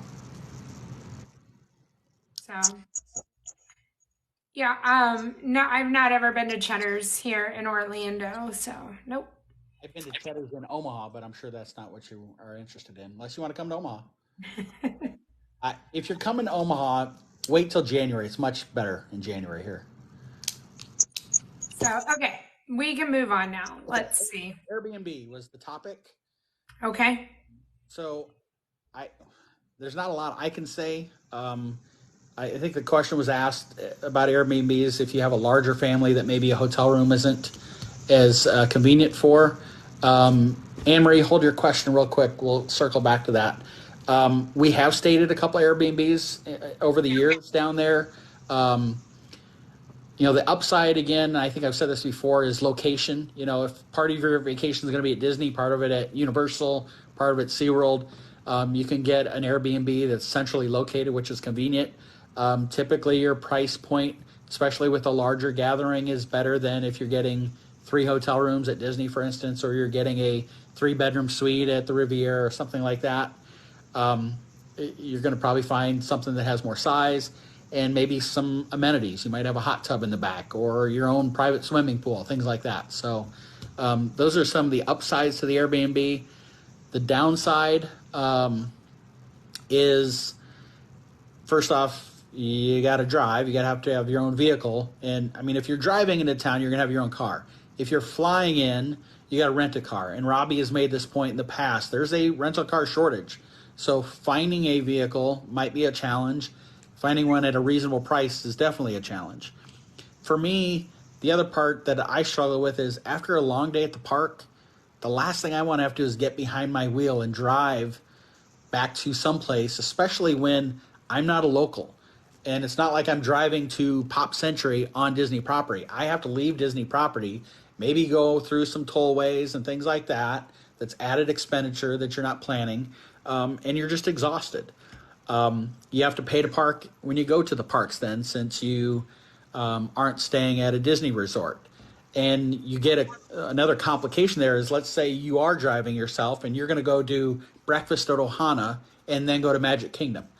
You cannot park your car at Ohana all day long, at Poly all day long. You can park for 3 hours. And then, what's kids? I don't want to interrupt, Mike, but we have, okay. All right. See you, bro. Thank you. Thank you for everything. You're so welcome. All right. See you, sis. Bye. So if you were to go to the Poly for breakfast, you can only park your car there for 3 hours for dining. So that means you got to park there, and then you got to drive back over to the TTC and then get to the Magic Kingdom. So there's complications when it comes to parking and that sort of thing. Obviously, you got to pay for gasoline for your vehicle. And then you're not going to get the Disney theming that you would at a Disney resort. So that was just kind of the upside and downside to an Airbnb that I thought of. Janelle, I don't know if you have any thoughts or comments. No, again, I go with the parking, research preferred is $40. Regular parking's $20, $25. Yeah. So add all that up. You can park hop with your parking, however, and not pay, you only pay one time. Well, to clarify, your car can park hop. Yes, your car can park hop. Yes, you cannot. Yes. But if you want to go somewhere else to another parking lot, you can. But it's, even me, someone who goes every single day, at the end of the day, when I have to go out to my car, it's the worst part of the day, walking through one of those parking lots, especially when it's July and I don't even know what I said. When did I say I was going to take, thank you so much for the crown. I was going to take one of those like heat guns to see how, hot the asphalt was, because, I thought we were going to arrange for Tim to meet you with a tube of cookie dough, and we were going to bake cookies. That's right. We were going to cook cookies. Yeah. Right. That would be awesome. That would be some serious entertainment there. Yes. So we were going to cook cookies, but the point being is, yes, it can be daunting and, all the inconveniences, but again, it's weighing out what can you afford, what is your savings, and then all the other extra costs. Is it worth it? Right. And if you're just a monies person and that's all you look at, you'll have a black and white picture. But there's the non-financial aspects of your time. If you're staying at Pop Century and you're at Hollywood Studios, you're back to your resort in about 10, maybe 15 minutes on the Skyliner. It might take you an hour to get back to your Airbnb when you drive through traffic. So keep those things in mind as well. If you're a rope dropper and you stay until park close and then you have an hour drive to get back to your Airbnb and then maybe a 30, 45-minute drive in the morning, your night got really short, really fast. Yeah. So, and getting up in the morning, you're adding so much more extra time too, so. Just, again, if you just go solely by the book, by the numbers, I'm sure you can find Airbnbs to be a better price, but there are other aspects that you have to look at. Yeah, you're right, Darren. Staying on property for me is just, I saw this the other day. Somebody made this comment on, I don't know if it was Facebook or what have you, but just the fact that when you go on a Disney vacation to Disney World, Laura, I live in Omaha. I do not drive to Florida. No, not at all. Once in my life, and I was 6 years old, and I, never did it again. I forgot what I was saying. What was I saying, Janelle? Yeah, I was paying attention until the Omaha thing. You would get back to your resort in 10 to 15 minutes. I don't remember what my comment was. Oh well. Yeah, and then I don't know. Yeah. Yep. Robbie, you're right. Airbnbs can charge additional things. Oh, right. One other thing that I didn't mention. On Facebook. Yeah. Thank you. Thanks, Wolf. So, and then that made me think of other thing. So the other thing real quick is there are no promotions at Airbnbs like there are at Disney. So just keep that in mind. And I'll talk about promotions here in a little bit. So yeah, on Facebook, somebody talked about, you can go anywhere on vacation, but when you go to Disney, Disney World, let's be clear, because Disneyland is a different environment. You truly are away from the rest of the worries of the world for that, whether you're there for 3 days or a week or 10 days, whatever, the rest of your worries you truly leave behind, and you're in a bubble that it just can't be beat. Yeah. Yep, Wanda, that's it. Like the Disney bubble is, yes. And, even my husband and I say, I know so many people would love to live as close as we do. However, we would still love to be closer within like a 10-mile radius, because again, just how long it takes even to go 30 miles, again, go out to the parking lot, end with fireworks or stay till park close, and then make it to your car, take the drive home. It's a while before we get home.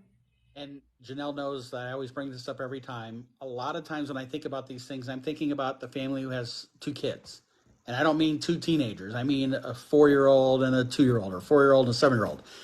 You're exhausted at the end of the day. They're exhausted at the end of the day. Having to tote them all the way up to the parking lot, get in your car, drive for 45 minutes, an hour. They're probably going to fall asleep. And if they're like my kids, they're going to wake up when you get to the place, and they're going to be cranky as heck. So just factor all those things into your decisions before you just look at the money aspect. I know, Robbie, I know. Golden Oaks, it would be amazing. I just want an apartment, not right off a Disney park. That's all I want. So Anne-Marie asked if Dolphin and Swan are considered Disney World hotels. Oh. Yeah, they're good neighbor hotels. So you do get, you are close to Epcot and Hollywood Studios, and they're a great location for those 2 parks. Swan and Dolphin are actually owned and operated by Marriott. So if you're a Marriott member, you can get Marriott points, or if you've already collected a ton of points, you can use them there. I know they're considered good neighbor, but I feel like the Swan and Dolphin are more Disney bubble than, say, the Drury or the Holiday Inn or whatever. Absolutely. And I've stayed at all 3 of those hotels, the Swan, the Dolphin, and the Swan Reserve. The Swan Reserve being my most favorite because it is the newest. However, all the rooms are incredibly large, great views if you can get a park view.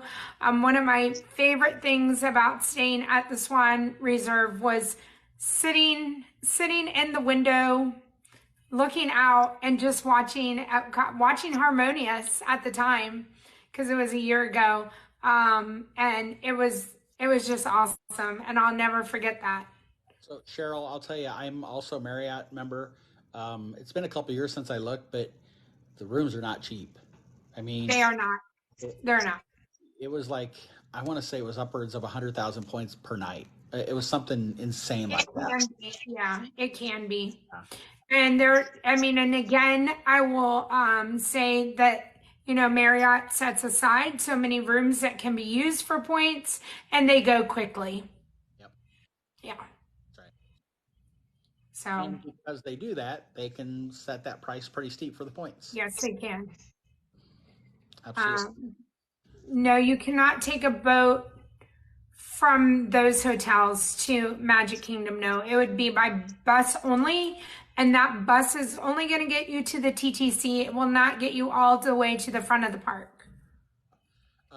And so, Wanda, kind of tagging to that though, if you were looking for a resort to stay at where you could take a boat to Magic Kingdom, you're looking at the Polynesian, the Grand Floridian, the Lodge. I'm drawing a blank. Wilderness. Yeah, Wilderness Lodge, and then the Fort Wilderness Campgrounds. Jeez. A while ago when I was trying to think of the lodge for Storybook Dining, I wanted to say the Great Wolf Lodge. And I was like, where did that come from? I didn't say it, but we can go back talking about the lodge to fireworks at the lodge. I said yes, you can see fireworks from there. I know from the cabins you can, and I thought from the dock you could. And but it's somewhat obstructed because there is a little island Okay. with some trees nearby. So Okay. keep that in mind. And Megan, you asked what's the best resort for a family with little kids. So great question. And like anything with Disney, there's probably 5 answers that we could give you or that I could give you. Forget about if you don't worry about money at all. Solely from a theming perspective, for me, I think Art of Animation is the best themed for little kids. It's one of the value resorts. However, it's really priced more like a moderate, and so that's why I mentioned don't worry about money or think about money. Art of Animation, great theming, but any of the value resorts have pretty cool theming. I mean, if you go to All Star Sports, for instance, if you got little boys and they like sports, the different areas are really cool with the theming. I mean, you can see Goofy in hockey gear as a goalie in front of a hockey net, for instance. I mean, it's really cool. There's a swimming pool that's kind of in the shape of a baseball diamond. I think it's a Donald Duck that's out in the middle there. I can't remember. It's been a while, but so hey Nick, from a theming perspective, I think the value resorts are great. Art of Animation, Cheryl, you mentioned. Yes, the Skyliner. We all know that I'm a huge proponent of the Skyliner. Janelle gets tired of me talking about that probably. But then there's no. So, but okay, we did this last week, and I'm gonna do it again. And I probably should do it all the time. I actually need to make a video and post it. If you've never been down there to see the Skyliner, and you are afraid of heights, I'm going to recommend don't book a Skyliner resort for your first time down there. Skyliner resorts are Pop Century, Art of Animation, Caribbean Beach Resort, and the Riviera. And I say don't because if you are deathly afraid of heights, as long as the weather is good and they're not doing maintenance, your only method of getting to Hollywood Studios and Epcot is the Skyliner, or you got to pay for an Uber. And I saw somebody post on Facebook a couple weeks ago that they never knew about it, and they were deathly afraid of heights. And so instead of getting to Hollywood Studios in 10 minutes on the Skyliner, it took them an hour or an hour and a half because they had to get an Uber, wait for it, get on it, ride it, get off, whatever. So I say this, if you've never been down there to see the Skyliner and you're afraid of heights, book a different resort that is only bus transportation. Once you get to Hollywood Studios, you can, outside the park, go right up by the Skyliner hub. You can see how high up the Skyliner goes. And, if you think you want to try it, you can ride it just because you're not staying at one of those resorts. Get on it, ride it over to Caribbean Beach Resort. It's about a 5 to 7 minute ride, so you're not up there too terribly long. So if you can't, handle it, you're not up there for an hour. Do that. Otherwise, you could have a real miserable time if you're afraid of heights and you're stuck up there. So anyway, but all of the resorts are really well themed. The pool areas are great for the kids. You go to the moderates and the deluxe resorts, the pools are a little bit bigger. Some of them have water slides. So there's things like that the kids can experience that's a lot of fun for them. For me personally, I look less at the theming aspect and look at the convenience aspect. So for us, we like the Skyliner. None of us are afraid of heights, so we can get back and forth to 2 of the 4 parks very quickly. And then you got buses for the other 2. Pop Century is, I think, the furthest park away might be Animal Kingdom. It might be a 15-minute bus ride from the time you get on. Nick said my cousin was afraid of it at night. Calmed him down with some Disney karaoke. But you're right, Nick. I mean, you think you could do it and all of a sudden you freeze and you're not going to do it, then you've got to make accommodations quickly. Okay. Hold on, we got to go back because I don't know. Mike just didn't say the sentence right. It doesn't take an hour to get to the parks on the Skyliner. No, you just said that. Yeah. Did I say that? Well, because I think you were trying to say, if you have to take another route, it could take an hour. Yeah. Right. Yeah. So, Destin, if you're staying at Pop Century and you're going to go to Hollywood Studios and you're deathly afraid of heights and you change your mind about taking the Skyliner and you have to call and get an Uber, then it might take you an hour to get to the park from the time that the Uber gets to you and picks you up and drives you over to the park and gets you out, you're cutting into the time that you'd be at the park. So yes, thanks for going back to that. And then somebody else, best resort for a mom and dad only trip, Cheryl asked. I mean, what's the budget? I mean, yeah, budget goes into that a little bit. I, I'm probably not the best person to ask because I'm about as big a freaking kid as you can get. So for me, I want to go to the place that has the cool Disney theming. I was in awe of the stuff at Animal Kingdom. Robbie mentioned Coronado. Caribbean Beaches is really, really nice. It's well spread out. It's very well themed. There's a lot of nice quiet areas. There's walking paths. I think that's a nice resort. Obviously, you can't go wrong if you can swing it to do the Polynesian or the Grand Floridian. Those are really great.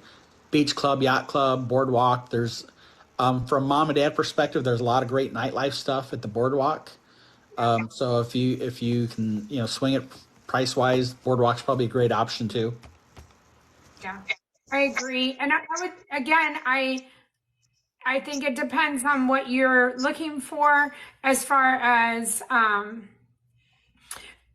busyness of the hotel. Poly is very busy. So if you're looking for like a more low-key kind of, you might consider Port Orleans or Coronado, places where it is more spread out, or Caribbean, and you do, not have all the craziness of walking into a lobby and the world is passing through there.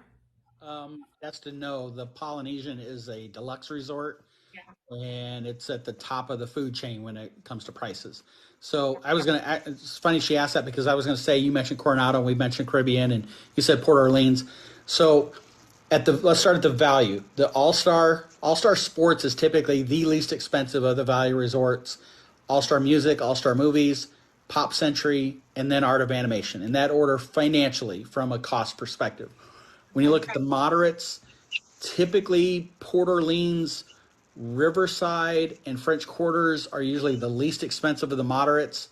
And then Caribbean Beach, Coronado mix in there. And am I forgetting any other moderates?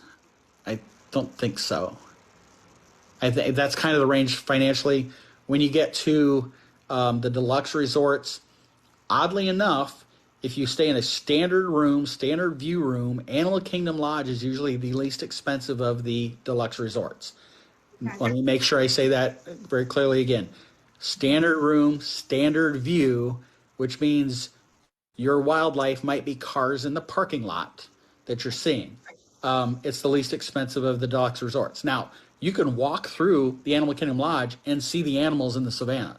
It's not like you have to have a savannah view room to see them.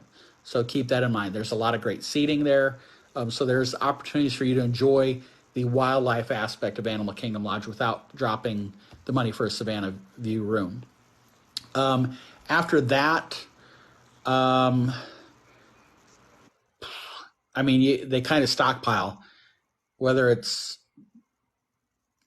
Boardwalk might be the next most affordable, Wilderness Lodge, then probably Beach and Yacht, Contemporary, and then Grand Floridian and Poly are probably tied for the most expensive.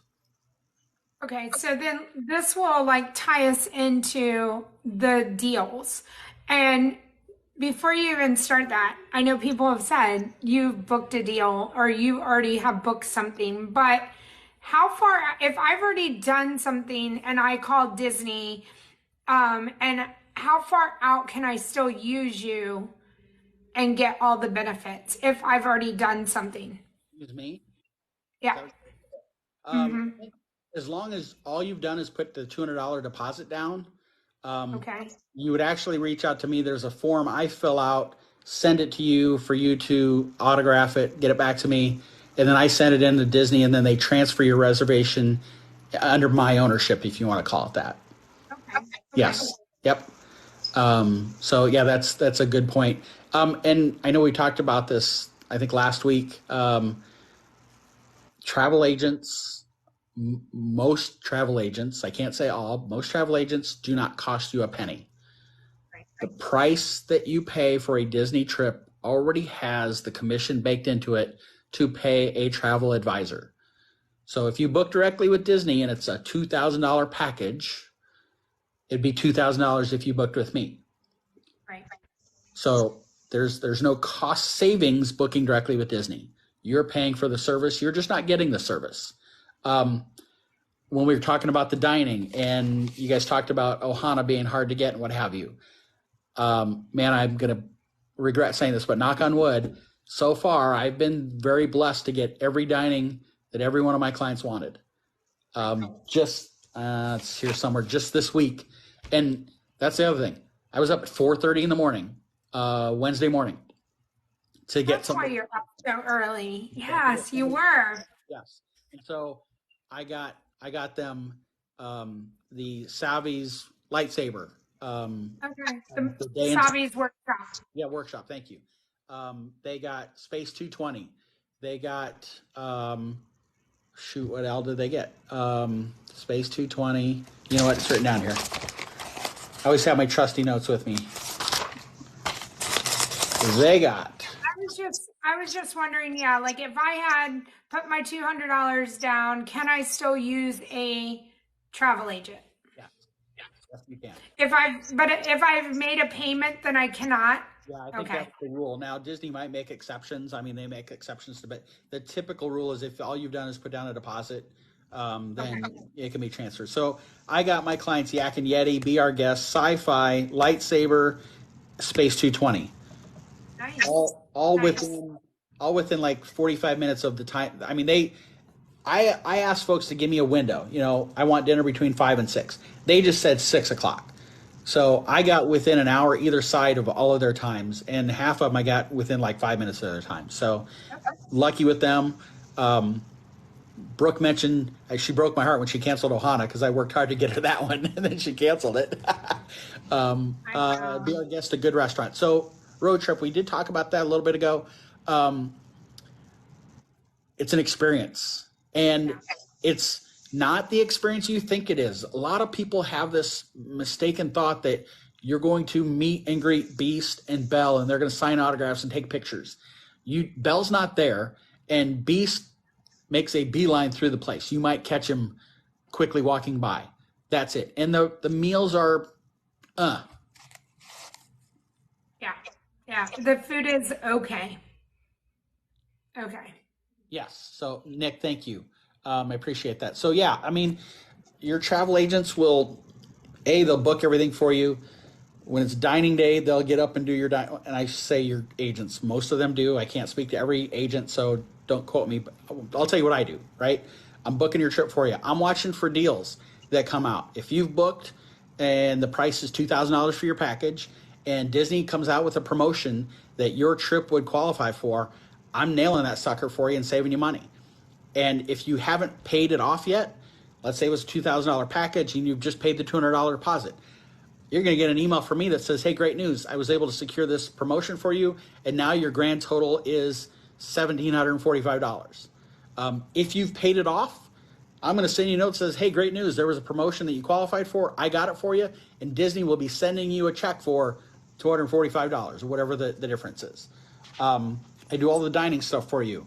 I'm watching anything and everything I can. Janelle talked about the fact that next week the parade's going to one time a week. I watch that stuff like crazy. I know I have promotions written down on my list, and I'll talk through those. But there are great benefits of utilizing a travel advisor who does this stuff, on the regular. Yeah, thanks, Nick. I appreciate you saying that. I wasn't going to mention it, but I appreciate you saying it. I know I've said this before. Wanda, we're talking about the Magic Kingdom Parade that has been at noon and 3 p.m. Next week, it's going to a 3 p.m. only showing. And that's the only true parade at Walt Disney World. When the hurricanes came through last year and people had to change their travel plans, the wait was 4+ hours on the phone. Your time is better spent having an agent do that on your behalf. So anyway, but I know there are type A personalities out there that they like the control over everything, that's something else, I will work with you. And if you would rather book all your dining and your experiences, that's entirely up to you to do that. I guess if you want to sit and watch every social media page to see if Disney comes out with a promotion, then you want to call Disney and try to get it, you can. But there are still advantages of using an agent while you can still manage a lot of the trip yourself. All right. You want to talk promotions? Yes, let's do it. All right. So the first one, and I know I talked about this last week, there is Disney just came out with this maybe a month ago. It's called a bounce back offer. If you have a trip planned for 2023 still to come, if you've already been, it's too late. But if you have one coming up from the time that you're there up to 7 days after your checkout date. So if you check out on Monday, you have until the following Sunday. So checkout day is day 1 of 7 days to book a 2024 package, and you get, now there are a few blackout dates like Christmas and things like that, but for the most part, it's most of 2024. It's a room only discount, 25% off room rates for value resorts, 30% off room rates for moderates, and 35% off room rates for deluxe. That's the best bounce back offer Disney's ever had. Before COVID, it was 15, 20, and 25. So it's a great deal. So if you have a trip still coming this year and you know you're going to go in 2024, let's talk. I've already booked 3 of them for guests that have recently been to Disney and booked trips for them next year. $200 deposit, all that you have to put down. And that's fully refundable if you have to cancel your trip. Disney is very forgiving when it comes to that sort of stuff. So that's the current bounce back offer. Disney has a play, stay, and dine promotion going on right now. Nick, I'm very type A, and I've given Mike much control. He is. Thanks, Nick. Nick did keep some control, though. No, Cheryl, that's okay. Don't worry about it. It's all good. No worries at all. They have a play, stay, and dine promotion going on right now. There are windows of stays, and it's primarily between the end of October and the beginning of March next year. So I'm going to rattle these dates off. If you don't remember, you can message me, and we'll talk about how you can get in touch with me a little bit. But October 27th through November 1st, Halloween. November 25th through the 29th, that is Thanksgiving weekend. December 9th through Christmas Day. January 9th through March 5th. Nick, I'll say that again in a minute. Talk about the bounce back. So the play, stay, and dine promotion, if you book in one of those blocks, as long as your arrival date falls within those blocks, if you're at a deluxe resort, you are getting $200 per night stay put on a virtual dining card.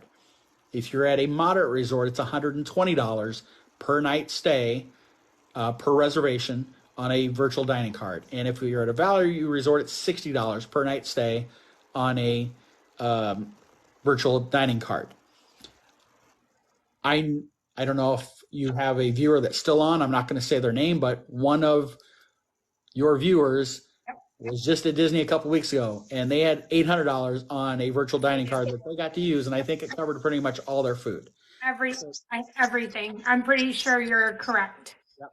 So it's a great promotion. If you want to call it, you're kind of like getting free dining, right? Yep. Okay.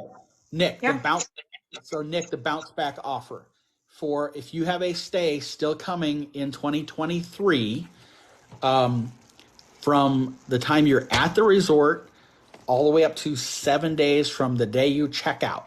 So if you check out on a Monday, that's day 1, you have until the following Sunday to book a trip in 2024. There are a handful of blackout dates like Christmas and things like that. But if you book a trip in 2024, we can utilize the bounce back offer. It's 25% off the room rate at value resorts. It's 30% off the room rate at the moderate resorts and 35% off the room rate at deluxe resorts. Great promotion. Those percentages are higher than Disney's ever come out with before.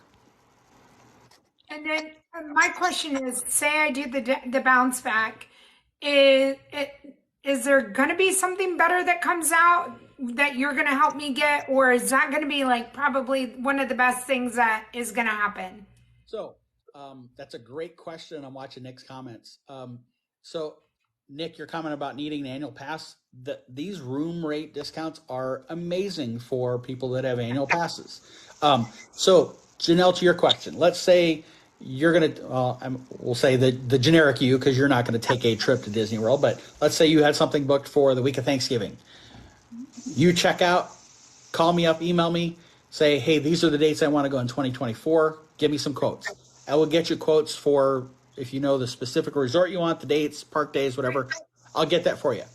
We'll book it. We'll save you that money. If a promotion comes out that your trip would qualify for, I'm going to sit down and do the math and see, is the current promotion better or is the new one that came out better? And we'll figure that out. You're not going to get better discounts on room rates than 25, 30, and 35%. There's not a chance. But if they came out with, God, I hate to say one because I don't want anybody to think that's going to happen. But if they came out with one that was a benefit on ticket prices, we'd compare and see what's better. Right. Okay, I just wanted to know, like, because again, I don't want to do something where I think I could get something better because we all would like something better. But if, you know what I mean, like if I can switch them, that's just what I wanted to know. Can I switch the whatever my discount is? Yeah. And yes, you can. Absolutely. And again, I would do the math and we'd figure out what's the best deal for you. There's one thing that's pretty important to note with Disney promotions. Janelle mentioned earlier the Swan and Dolphin that they set aside a certain number of rooms to use Marriott points for. Disney sets aside a certain number of resort rooms for these promotions. Once they're booked, that's it. There's no more opportunity to save for that promotion.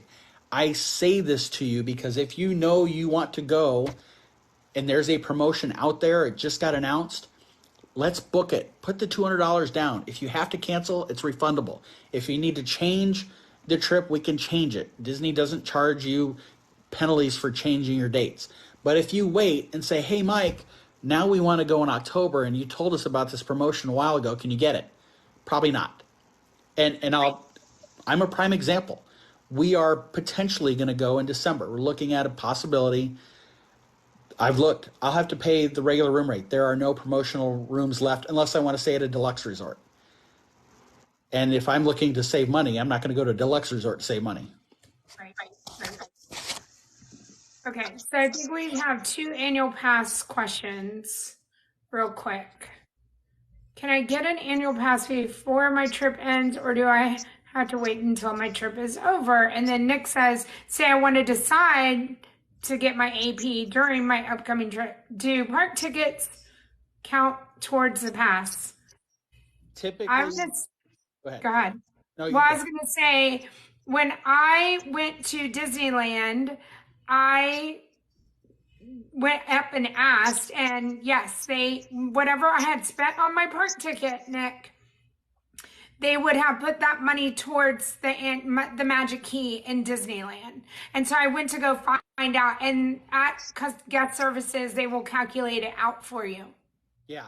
And so I would go take that a step further. And Nick, I'm going to use you as an example. For your trip, if you were to decide now and say, hey, Disney, can you convert the X dollars for my park tickets to an annual pass? And they do that, understand that when you take your trip, your annual pass starts the first time you swipe in.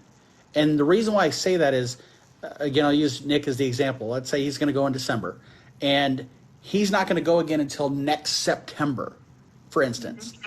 I would tell you not to convert your tickets to an annual pass for your December trip, because the first time you badge in, your annual pass has been initiated, if you will. Then I would wait until your next trip.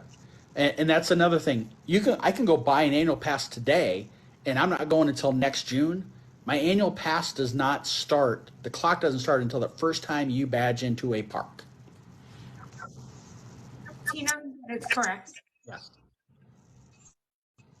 Now, So I know Nick, go for it, Mike.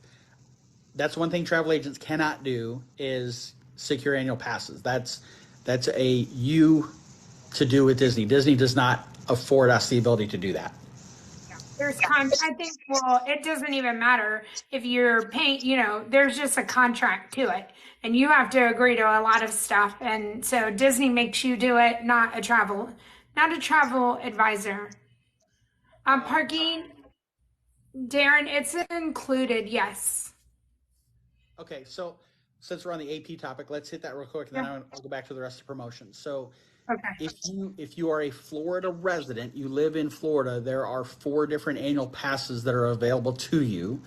Janelle, you're gonna have to help me. There's the Pixie Pass, that's the lowest one, and I think that's $499. There is a Go ahead. Yeah. there is the second one. There's a Sorcerer Pass. Maybe it was Pirate Pass. So it's like $499, $699, $899, and then the Incredipass Pass is $13.99 plus tax. So Florida residents, you have up to 4 to pick from. The biggest factor in those is blackout dates. If you get the most expensive one, you can go 365 days a year. If you get the second most expensive, I think holidays are blocked out. If you get the third most expensive, there's additional blackout dates. And then the cheapest one, you can only go Monday through Friday, non-holidays. So if it's the week of Labor Day and you have that least expensive pass as a Florida resident, you can only go to the parks Tuesday through Friday. And then I believe there are also, thank you, Robbie, Pixie, Pirate, Sorcerer, and Incredible. I did have them right. I just had the 2 in the wrong order. There's Thank you. Yeah, so there's blackout dates to factor in. As a Florida resident, A, you get up to 4 options to pick from, and B, you make the deposit and then you can make monthly payments throughout the year on the annual pass. Now, for all of us that live in any of the other 49 states, there's one pass, and it's the expensive Incredible Pass. That's $13.99. It's like $1,480 with tax. That's the only one that's available, and there are no payment plans with Disney. They want all $1,480 up front before they say, congratulations, you're an annual pass holder. Yes, Robbie, Google Disney annual passes for page information. That's right. Yes, Tina, do that. Okay, let me go back to promotions. And Robbie, I think, commented, I don't know if it was in the chat or Discord, throughout the year, Disney has promotions if you're a Disney Chase Visa card holder. I'm doing that like I'm holding a credit card. There is a promotion for stays January 9th through March 24th of next year for Disney Visa Chase card holders that you can get up to 35% off room rates. And I say up to because they stagger it. The highest percentage is the deluxe resorts, and then it pairs down from there. But again, if you're a Visa Disney Chase card holder, they have room rate promotions throughout the year. They have special meet and greets at Epcot for card holders as well. That's a good tip, Robbie. Absolutely, that's right. And again, if you're a Visa Chase Disney card holder, you get, for every dollar spent, you get like 1% towards Disney dollars, and you can get I could probably show it to you. I have it in my wallet. Basically, it's almost like a gift card that you can load your points onto and then use it at Disney. Okay, there is 2 more promotions that I'll mention for Florida residents only. That was your topic for next week. Sorry, Robbie. Forget everything I said, and we'll talk about it next week. Jennifer, we'll get to you, Jennifer. Just hold on. Yep. Last 2 promos, then we'll catch up with everything. Florida residents only for stays January 1st through February 22nd, and February 25th through March 24th. Up to 30% off room rates Sundays through Thursdays, and up to 20% off on Friday, Saturday stays. For non-Florida residents, that same window, if you book by December 15th for stays January 9th through February 22nd, 25% off room rates. And if you book by December 15th for stays February 25th through March 24th, if you're thinking spring break, up to 30% off room rates. Okay. Jennifer, how's the weather in January at Disney World? So part of the answer, I giggle, part of the answer, Jennifer, is where do you live now? Because if you're like me in Omaha, Nebraska, or say somebody who lives up in the Northeast, January in Disney World is spectacular. It's amazing. It can be 60 degrees for a high down there. And for us, that's shorts weather. For Janelle, it's I'm not leaving my house weather, right? Right. I'm cold. I'm cold. Yeah. So, okay, North Carolina. So you're still far enough north that even if it's in the 60s down at Disney World, that's yeah, exactly, Nick, right? Shorts and maybe a hoodie. Now, I will say this though, even in Florida in January, it can be chilly in the morning when you're getting up and hopping on the Skyline or getting on the bus. It can be in the 40s or low 50s, so it can be chilly. And it likewise at night, the sun's going to set around 5:15, 5:30 in January, so it will cool off. So you'll want to have layers. Nick. Yeah, crazy Nick.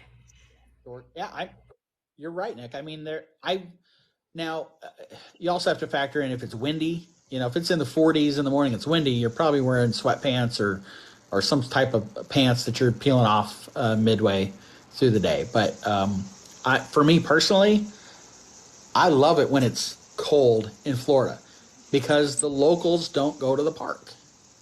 If you're an annual pass holder and you can go to the park 365 days a year, I'm kind of looking at Janelle, and it's 45 or 50 degrees out. You know what? I can find something else to do that day. And they won't go to the park. And so the parks are lightly crowded, if you will. Yeah, I mean, so January's great from the perspective of it's comfortably cool. You're not going to, sweat your tail off during the day down there. Even if it's hot, it's not humid in January like it is in June, July, August. It's not the rainy season by any stretch. January's really good from that standpoint. Yeah.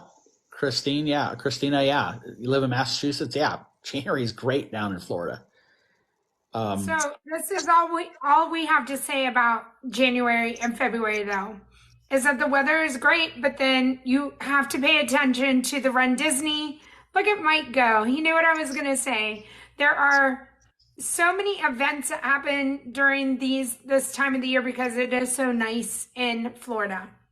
And so Jennifer kind of asked about that. So since Janelle brought it up, we might as well talk about it. So in 2024, in January 3rd through the 7th is a Run Disney event down there over that long weekend. So lots of marathon runners come in for that. So the parks are a little bit busier.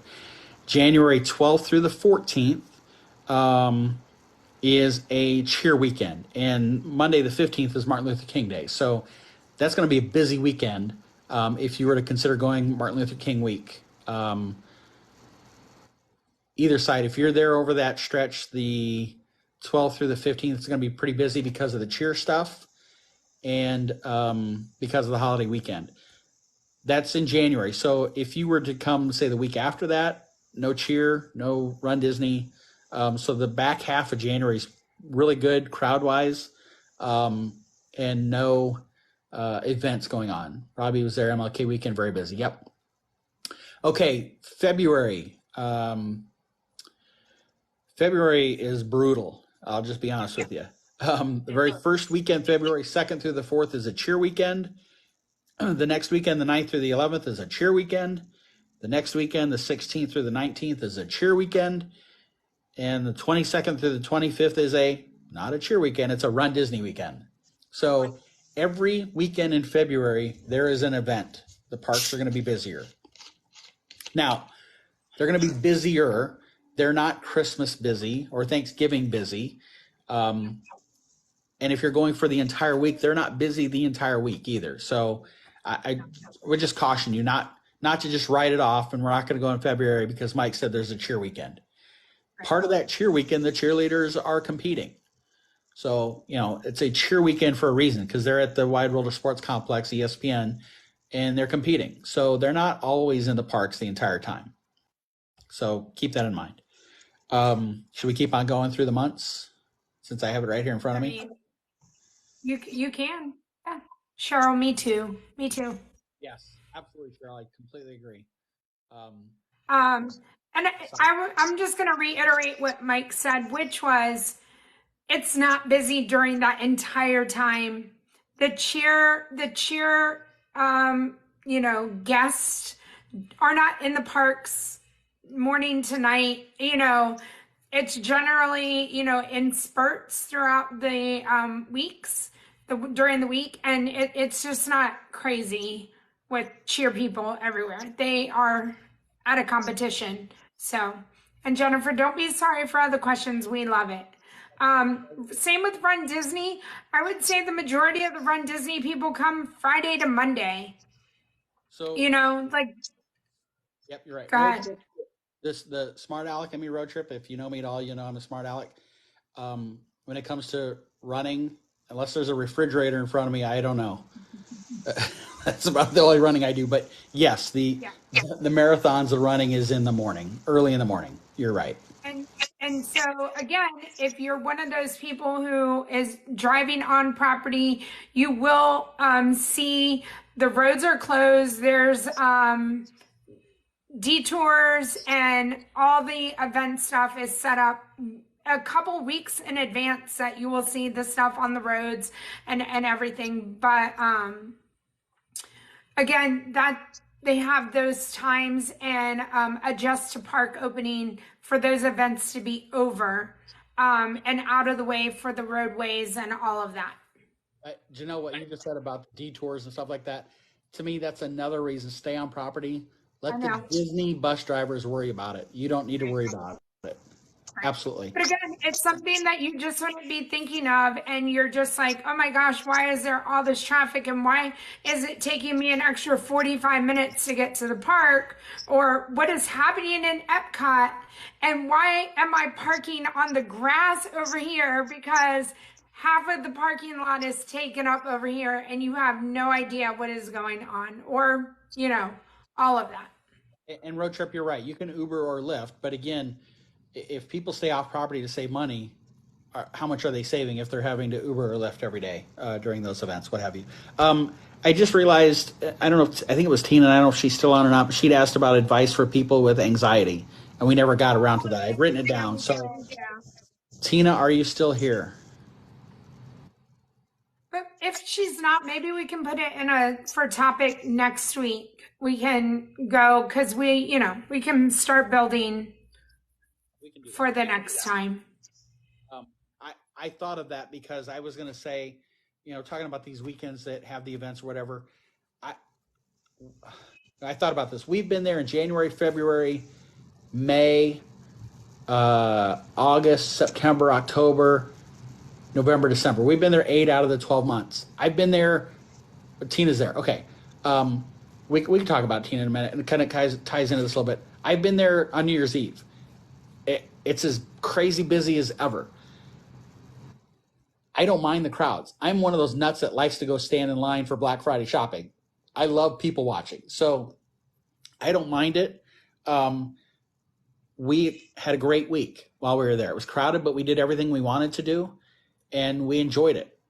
So don't be put off because you were planning on going Martin Luther King weekend, for instance. You can get things done that you want to get done. Absolutely. So I would never shy away from that. People always ask, what's the best time to go? Well, gosh, I could define best time 10 different ways. That's where you got to provide a little feedback of what's important to you. If it's solely crowds, I can tell you in the best times to go. If you're a Halloween lover, then obviously we want to get you there September and October. If you're a Christmas lover, we want to get you there November, December, that sort of stuff. So any time of year is a great time to go, and you make the best of it with the options that you have. That's right, Robbie. That's like asking what's your favorite park. It's the one I'm in, right?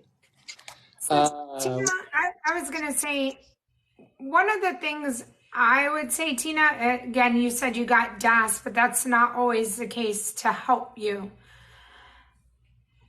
And I know, like, again, if you're going through something and anxiety ridden or in general, like it's not something that we like to even talk to or even have to go ask for help. But I would say that if you were going through something and whatever it was at that time and wherever you were, I would go talk to a cast member. And I guarantee you that they would do whatever they could and, to the best of their ability to get you to a place wherever you could remove yourself from whatever it was that was causing the anxiety at that time. And I know that that's hard. Again, I would say, it's not me going and asking, but there are so many quiet places. And whether it is the first aid or the baby care, no one has to know why you're in there. It really is a place for everybody. And I think that there's so many tiny little nooks that, are there and we're just not aware of them. and if you can't find the nooks, there's always some crannies. Yep. Yes. Um, and this is, one of those topics that nobody likes to talk about, right? And look, guys, hopefully I'm as open, honest as the day is long. And if I say something that offends, I never mean to. It's like taking children to Disney World and expecting them to go from morning till night and not take a nap if that's not their routine.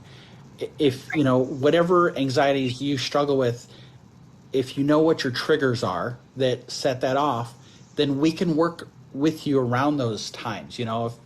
If the crowd level solely is the biggest thing, there are better times throughout the day.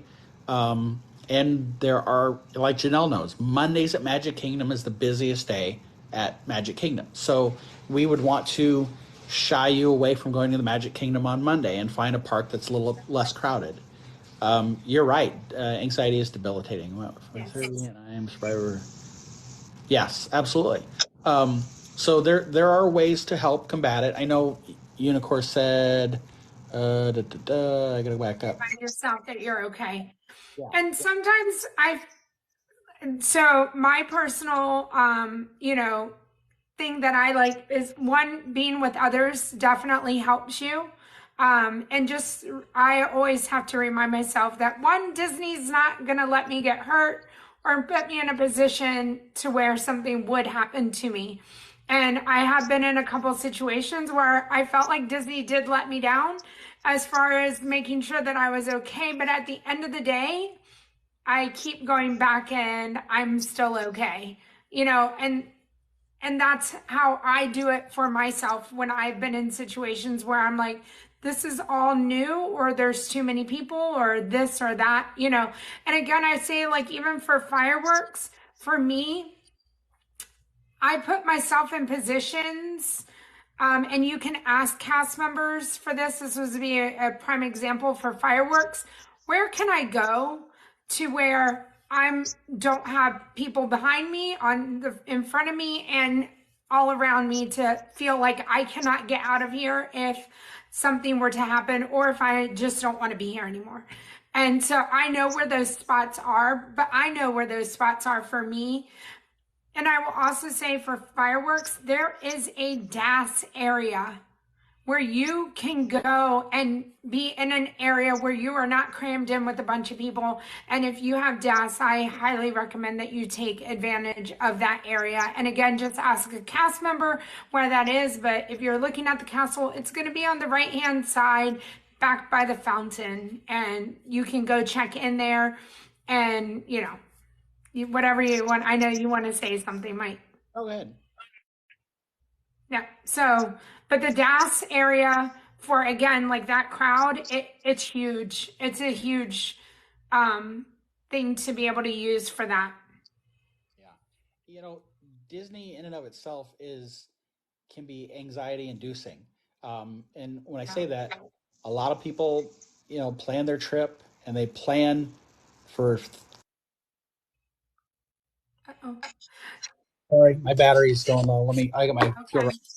Okay. They spend 200 days planning, and they're thinking about it every day for 200 days, and they are going to make it the perfect vacation. They're going to do everything and see everything, and it's going to be amazing.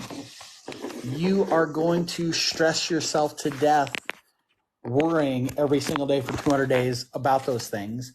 And I can promise you, we've been dozens of times. Never have we had a perfect vacation that everything we had on our checklist we did, and it worked out perfectly. There are still things at Disney I've not seen or done. So whether you deal with anxieties on a daily basis or not, if you over plan and set the bar too high, you're going to struggle, and you're going to be disappointed, and you're going to feel like you didn't get your money's worth, and you don't ever want to go back. And again, that's part of my job, is to plan, right? And so working with you on your must-dos and the nice-to-dos, things like that, we can kind of work through that so that you can have an enjoyable experience. The thing I tell people as often as I can is, if you try to make the magic happen, it won't happen. If you let the magic happen, it will sweep you off your feet. Tina, I'm going to say to that, like the place would be behind the castle or down closer to the train station. Like if you're set on being in the front and seeing the projections, I would say take yourself somewhere around the flagpole and be okay there. But if you are like, hey, I really want to see the fireworks and stuff, I would go on the back side of the castle over to the carousel area.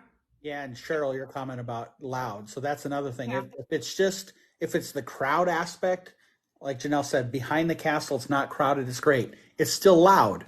So if your anxiety is more about the sound, by the train station is great. If you want to even get away from the crowds more, leave the park and stand out in front of the park, out by the turnstiles. You can still see the fireworks up over the train station. There's nobody out there, nobody at all. So that's a great place as well. Another place that is very lightly crowded is over kind of by the entrance to Pirates of the Caribbean. That walkway over there. You can see the fireworks. There's openings through the trees, and there's nobody over there. Or like where Splash Mountain is, the bridge that you would go over from like Frontierland to Big Thunder. Those bridges, it's beautiful watching from the bridges. I don't know this Splash Mountain that you speak of. Okay, Tiana's Bayou Adventure Bridge, going from like Westward Ho, where Emma is, over to Big Thunder. There's a bridge over the water. You should watch. That's a wonderful place to watch from. Yes.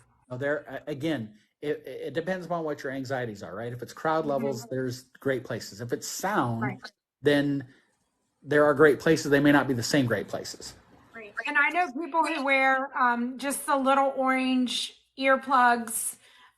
If you don't want to take in the, big, whatever, but, yeah, I definitely think earplugs, can definitely help with the sound as well. So, hi, Mike. Janelle wore them the whole time I was there, so she didn't have to listen to me. That's how I got through it.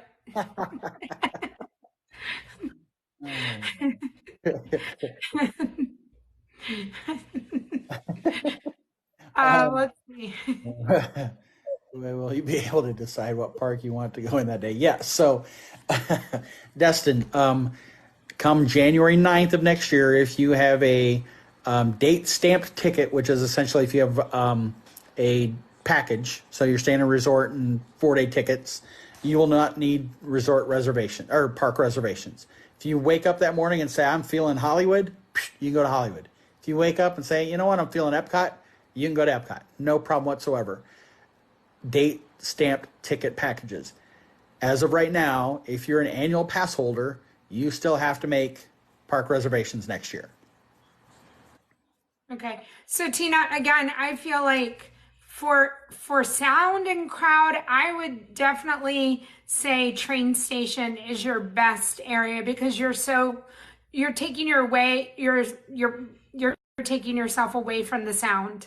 And I mean, you could even go so far as to say, go to the Polynesian or to the Grand Yeah. Floridian. There are not a lot of people that stand out there to watch. So you're away from the people. I mean, you might be 50 or 20 people there, and you're not hearing the fireworks hardly at all. No, Wolf, Tina, this is awesome to talk about. Like, I feel like we have the most people in here right now, and like this is the topic. Like it's great. And yes, the Polynesian, the contemporary, all of those, we talked about them earlier, but we'll talk about them again. And they are great places to be. You know, again, I would still say you're going to hear the loud booms. There's lots of echo and stuff, but maybe, you know, a really cheap pair of earplugs and you'll love it. Yeah, That's true, Mike. So first off, Shane, hi. I just saw that you commented. I would tell you that, yeah, the ferry boat launch area right out, or TTC. I was going to say too, if you're not afraid of heights, another reason to stay on the Skyliner Resort. You're not getting into a crammed bus with 80 people to get back to your resort. You're getting into a gondola that is possibly just your family, or maybe your family and another family of 2 or 3 or 4 people. There's 6 or 8 of you in that gondola. It's peaceful, it's quiet. Another advantage to that transportation. And then while we're on this, and because you just brought up transportation, if you are staying off property and you are deciding to leave afterwards, don't go into the Emporium afterwards or after a parade or after the fireworks, stay away. But leaving Magic Kingdom after the fireworks, immediately after, is bananas out front. And I would say that if you can stay in the park for at least 30 minutes, if not longer, please do so. But don't just go get on the monorail, because I did that one time and it was traumatizing to be just so smushed in this cart, you know, the monorail car. And I wouldn't recommend it for anybody if you don't know what you're getting yourself into. You know, and so it was, Jerry, and you know, and they're trying to load a lot of people and it stops and you don't know why they're stopping and all of the things. So if you're at all claustrophobic, I would stay away from the monorail directly after fireworks. Unicourse said that it was a mistake. That's when she lost Cody. You told me that was the best part of your trip, was when you lost him. So you talked about the monorail crowd, and that's something people always talk about too at Epcot. If you're on the Skyliner, that they're like, oh my God, the line is crazy. It's long, but it goes fast. I mean, it goes really fast. It's 10, 15-minute wait, and you're on the Skyliner, and it's relaxing and peaceful.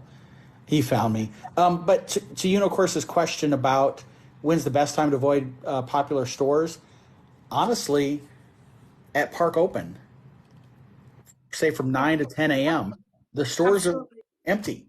Or while the parade is going on. Like during the parade, you guys watch me walk through there every Monday when the parade is happening. And, you know, it's wonderful in there. Obviously, you got to carry your stuff then all day, right? Right, you do. Or you're going to go to a locker. Thanks, Shane. Bye, Shane. Thank you. So you got to get a locker. Disney does not ship stuff back to your resort any longer. They stopped doing that post-COVID. But depending on what you're buying, if it's not too terribly big, do it in the morning and just stash it in your stroller or whatever and take it on the ride with you, whatever it is. Or get a locker, like you said. Or, bye, Robbie. Good night, Robbie. If you're going to take a midday break, you're going to go back to your resort, shop right before you leave the park. The middle of the day, the stores are not crowded. It's the end of the day, end of the night before people are leaving that they're packed. So if you're planning a midday break at your resort, shop before you leave and then take that stuff back with you. Absolutely. All right. Well, I mean, I do think we can wrap up though. Thank you, Destin. But you're wearing a ball cap now. My hat. So yeah, I think, you know, Tina, like I said, if you can take advantage of the DAS areas, especially for fireworks, that would be a good one. But I would just, again, I would stay back towards the train. So thank you for the roses. Or off to the sides. But again, you're gonna hear the off to the sides is still loud. So always just remember that. It's still loud and echoey and big booms. Yeah. So And again, if you go over by Pirates of the Caribbean, you'll still hear the fireworks, but there's not crowd noise as well. no, So I right. mean, crowd noise on top of the fireworks can be really overwhelming. So yeah, there's great opportunities. So I know you said it's time to wrap up, and we'll wrap up here. But for those that are here, we'll kind of do our close. First off, this part of what we do, I love the unscripted. It's not on our agenda. It's stuff that you guys ask about. I really enjoy that. It's one thing for you to send your topics, and I love that too because I have my notes and I spend my time doing that. And sometimes Janelle and I'll get on the phone the day before and talk about it.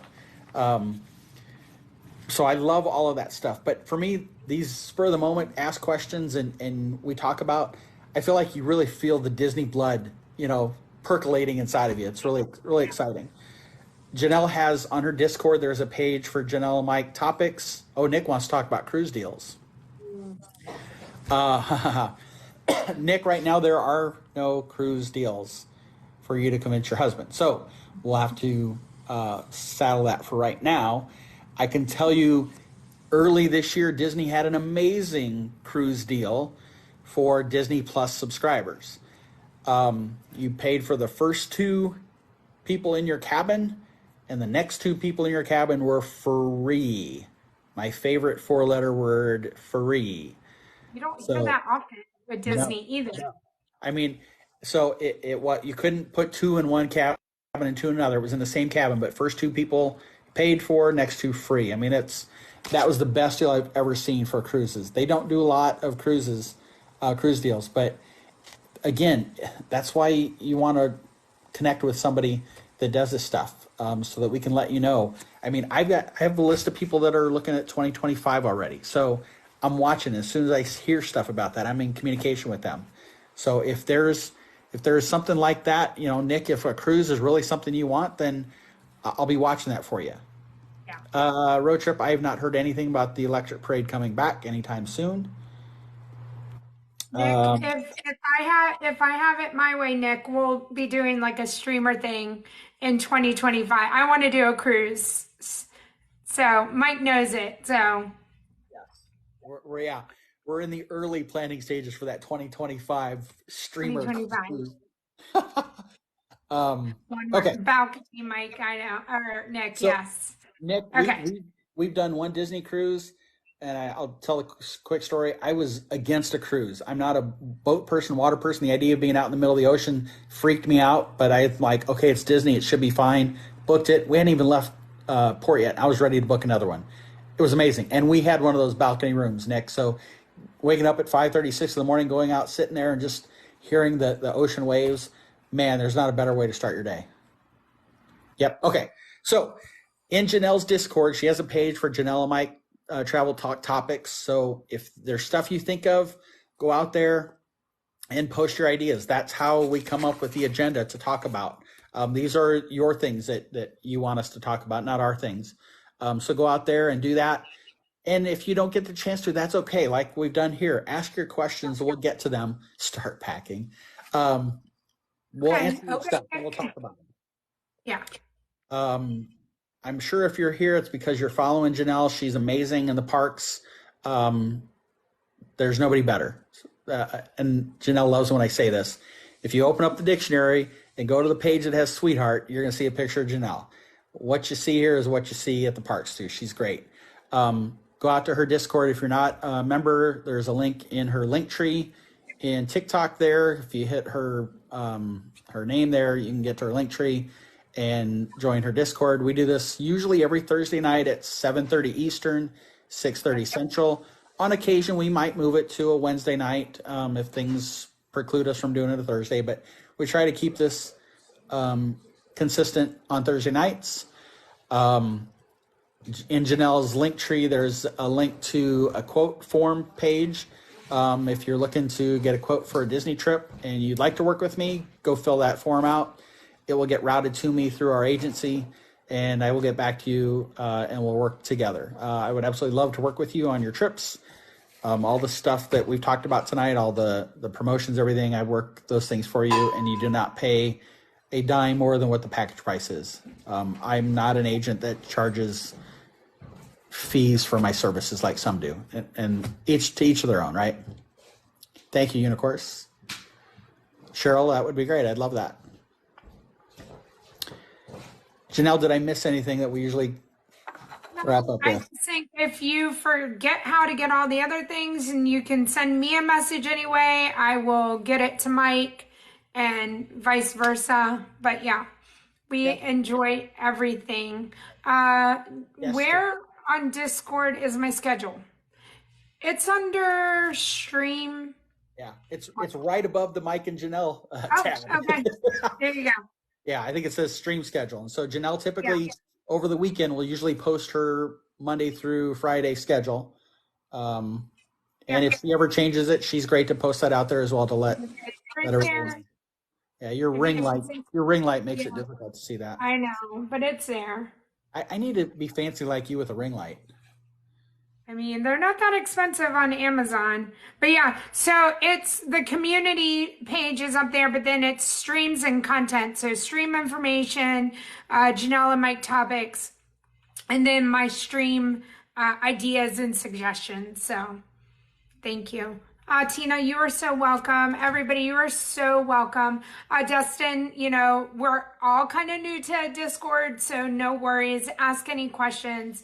And again, if I can't help you, Discord, really, Brooke or Unicourse or JJ, somebody, they can get you. We can get you going on Discord. So, Nick, you are so welcome. I forgot one personal note. Oh, yes. 1 month from tonight is the wedding. Yay! I don't even know what today is. The 28th? Today's the 29th? The 28th? Today's the 28th. Okay. So 1 month from today, October 28th, is the wedding. Cheryl, you are so welcome. I am so glad that you found me as well. And all of you guys, again, Dustin. Don't get the green shirt should not fool you. I'm not I know. So I was like, we're talking about the pickle milkshake, and here's the shirt. So, yeah. So I gotta admit, when I grab this, I'm like, I wonder if she'll have hers on tonight. yeah, not tonight. I rushed in and just got ready with this. So. Yeah, well, I'm sure it will happen one night. So, and Dustin is not going to let this pickle milkshake die, and I love it. I need the countdown for when the pickle shake dies. Okay. 49. I can do it in my head. 49, 51 days. Okay. 50 days tomorrow. Christina, thank you again. Thanks for being here. Thanks for all of the questions and the interaction and all of it. Again, Mike and I can do a lot of talking to each other and, out of camera. However, it is so much better when you guys are part of it. And we love that. So thank you. It's so much better when you guys are here. So that. Stop. Listen. I will talk to you anytime for any length of time. So don't even. All right. Good night, Cheryl. Get back to work. Thanks for joining us. Yeah, thank you. Thank you. I know he's going to try to twist it in some way. So I'm not going to let him. They heard what you said. They are just being too kind. Oh, goodness. All right. Yeah. So come join us in Discord, everybody. Most importantly, thank you for just being here with us tonight. And we'll see everybody. Thank you for your time. I always appreciate all that you do for all of your followers, all that you do for me, and giving me this opportunity to chat with you and everybody. I love it. It's fun. It's one of my favorite things to do all week long. All week. Yep. Thank you. I like it too. Like I said, I think you hit the nail on the head with like just the free flow. Maybe one time we're gonna have just free flow. You're not gonna prepare for anything, and we're just gonna go for it. So usually I have zero anxieties. That might be an anxiety, not because I won't be prepared. It'll be like 10 seconds go by, nobody asks a question, but it's going to feel like it was Yeah, 10 minutes. that's He's like, right. oh my God, crickets. Oh my God, please somebody ask. So Um, someone would pop in here and ask us a question, I'm sure. yeah. But okay.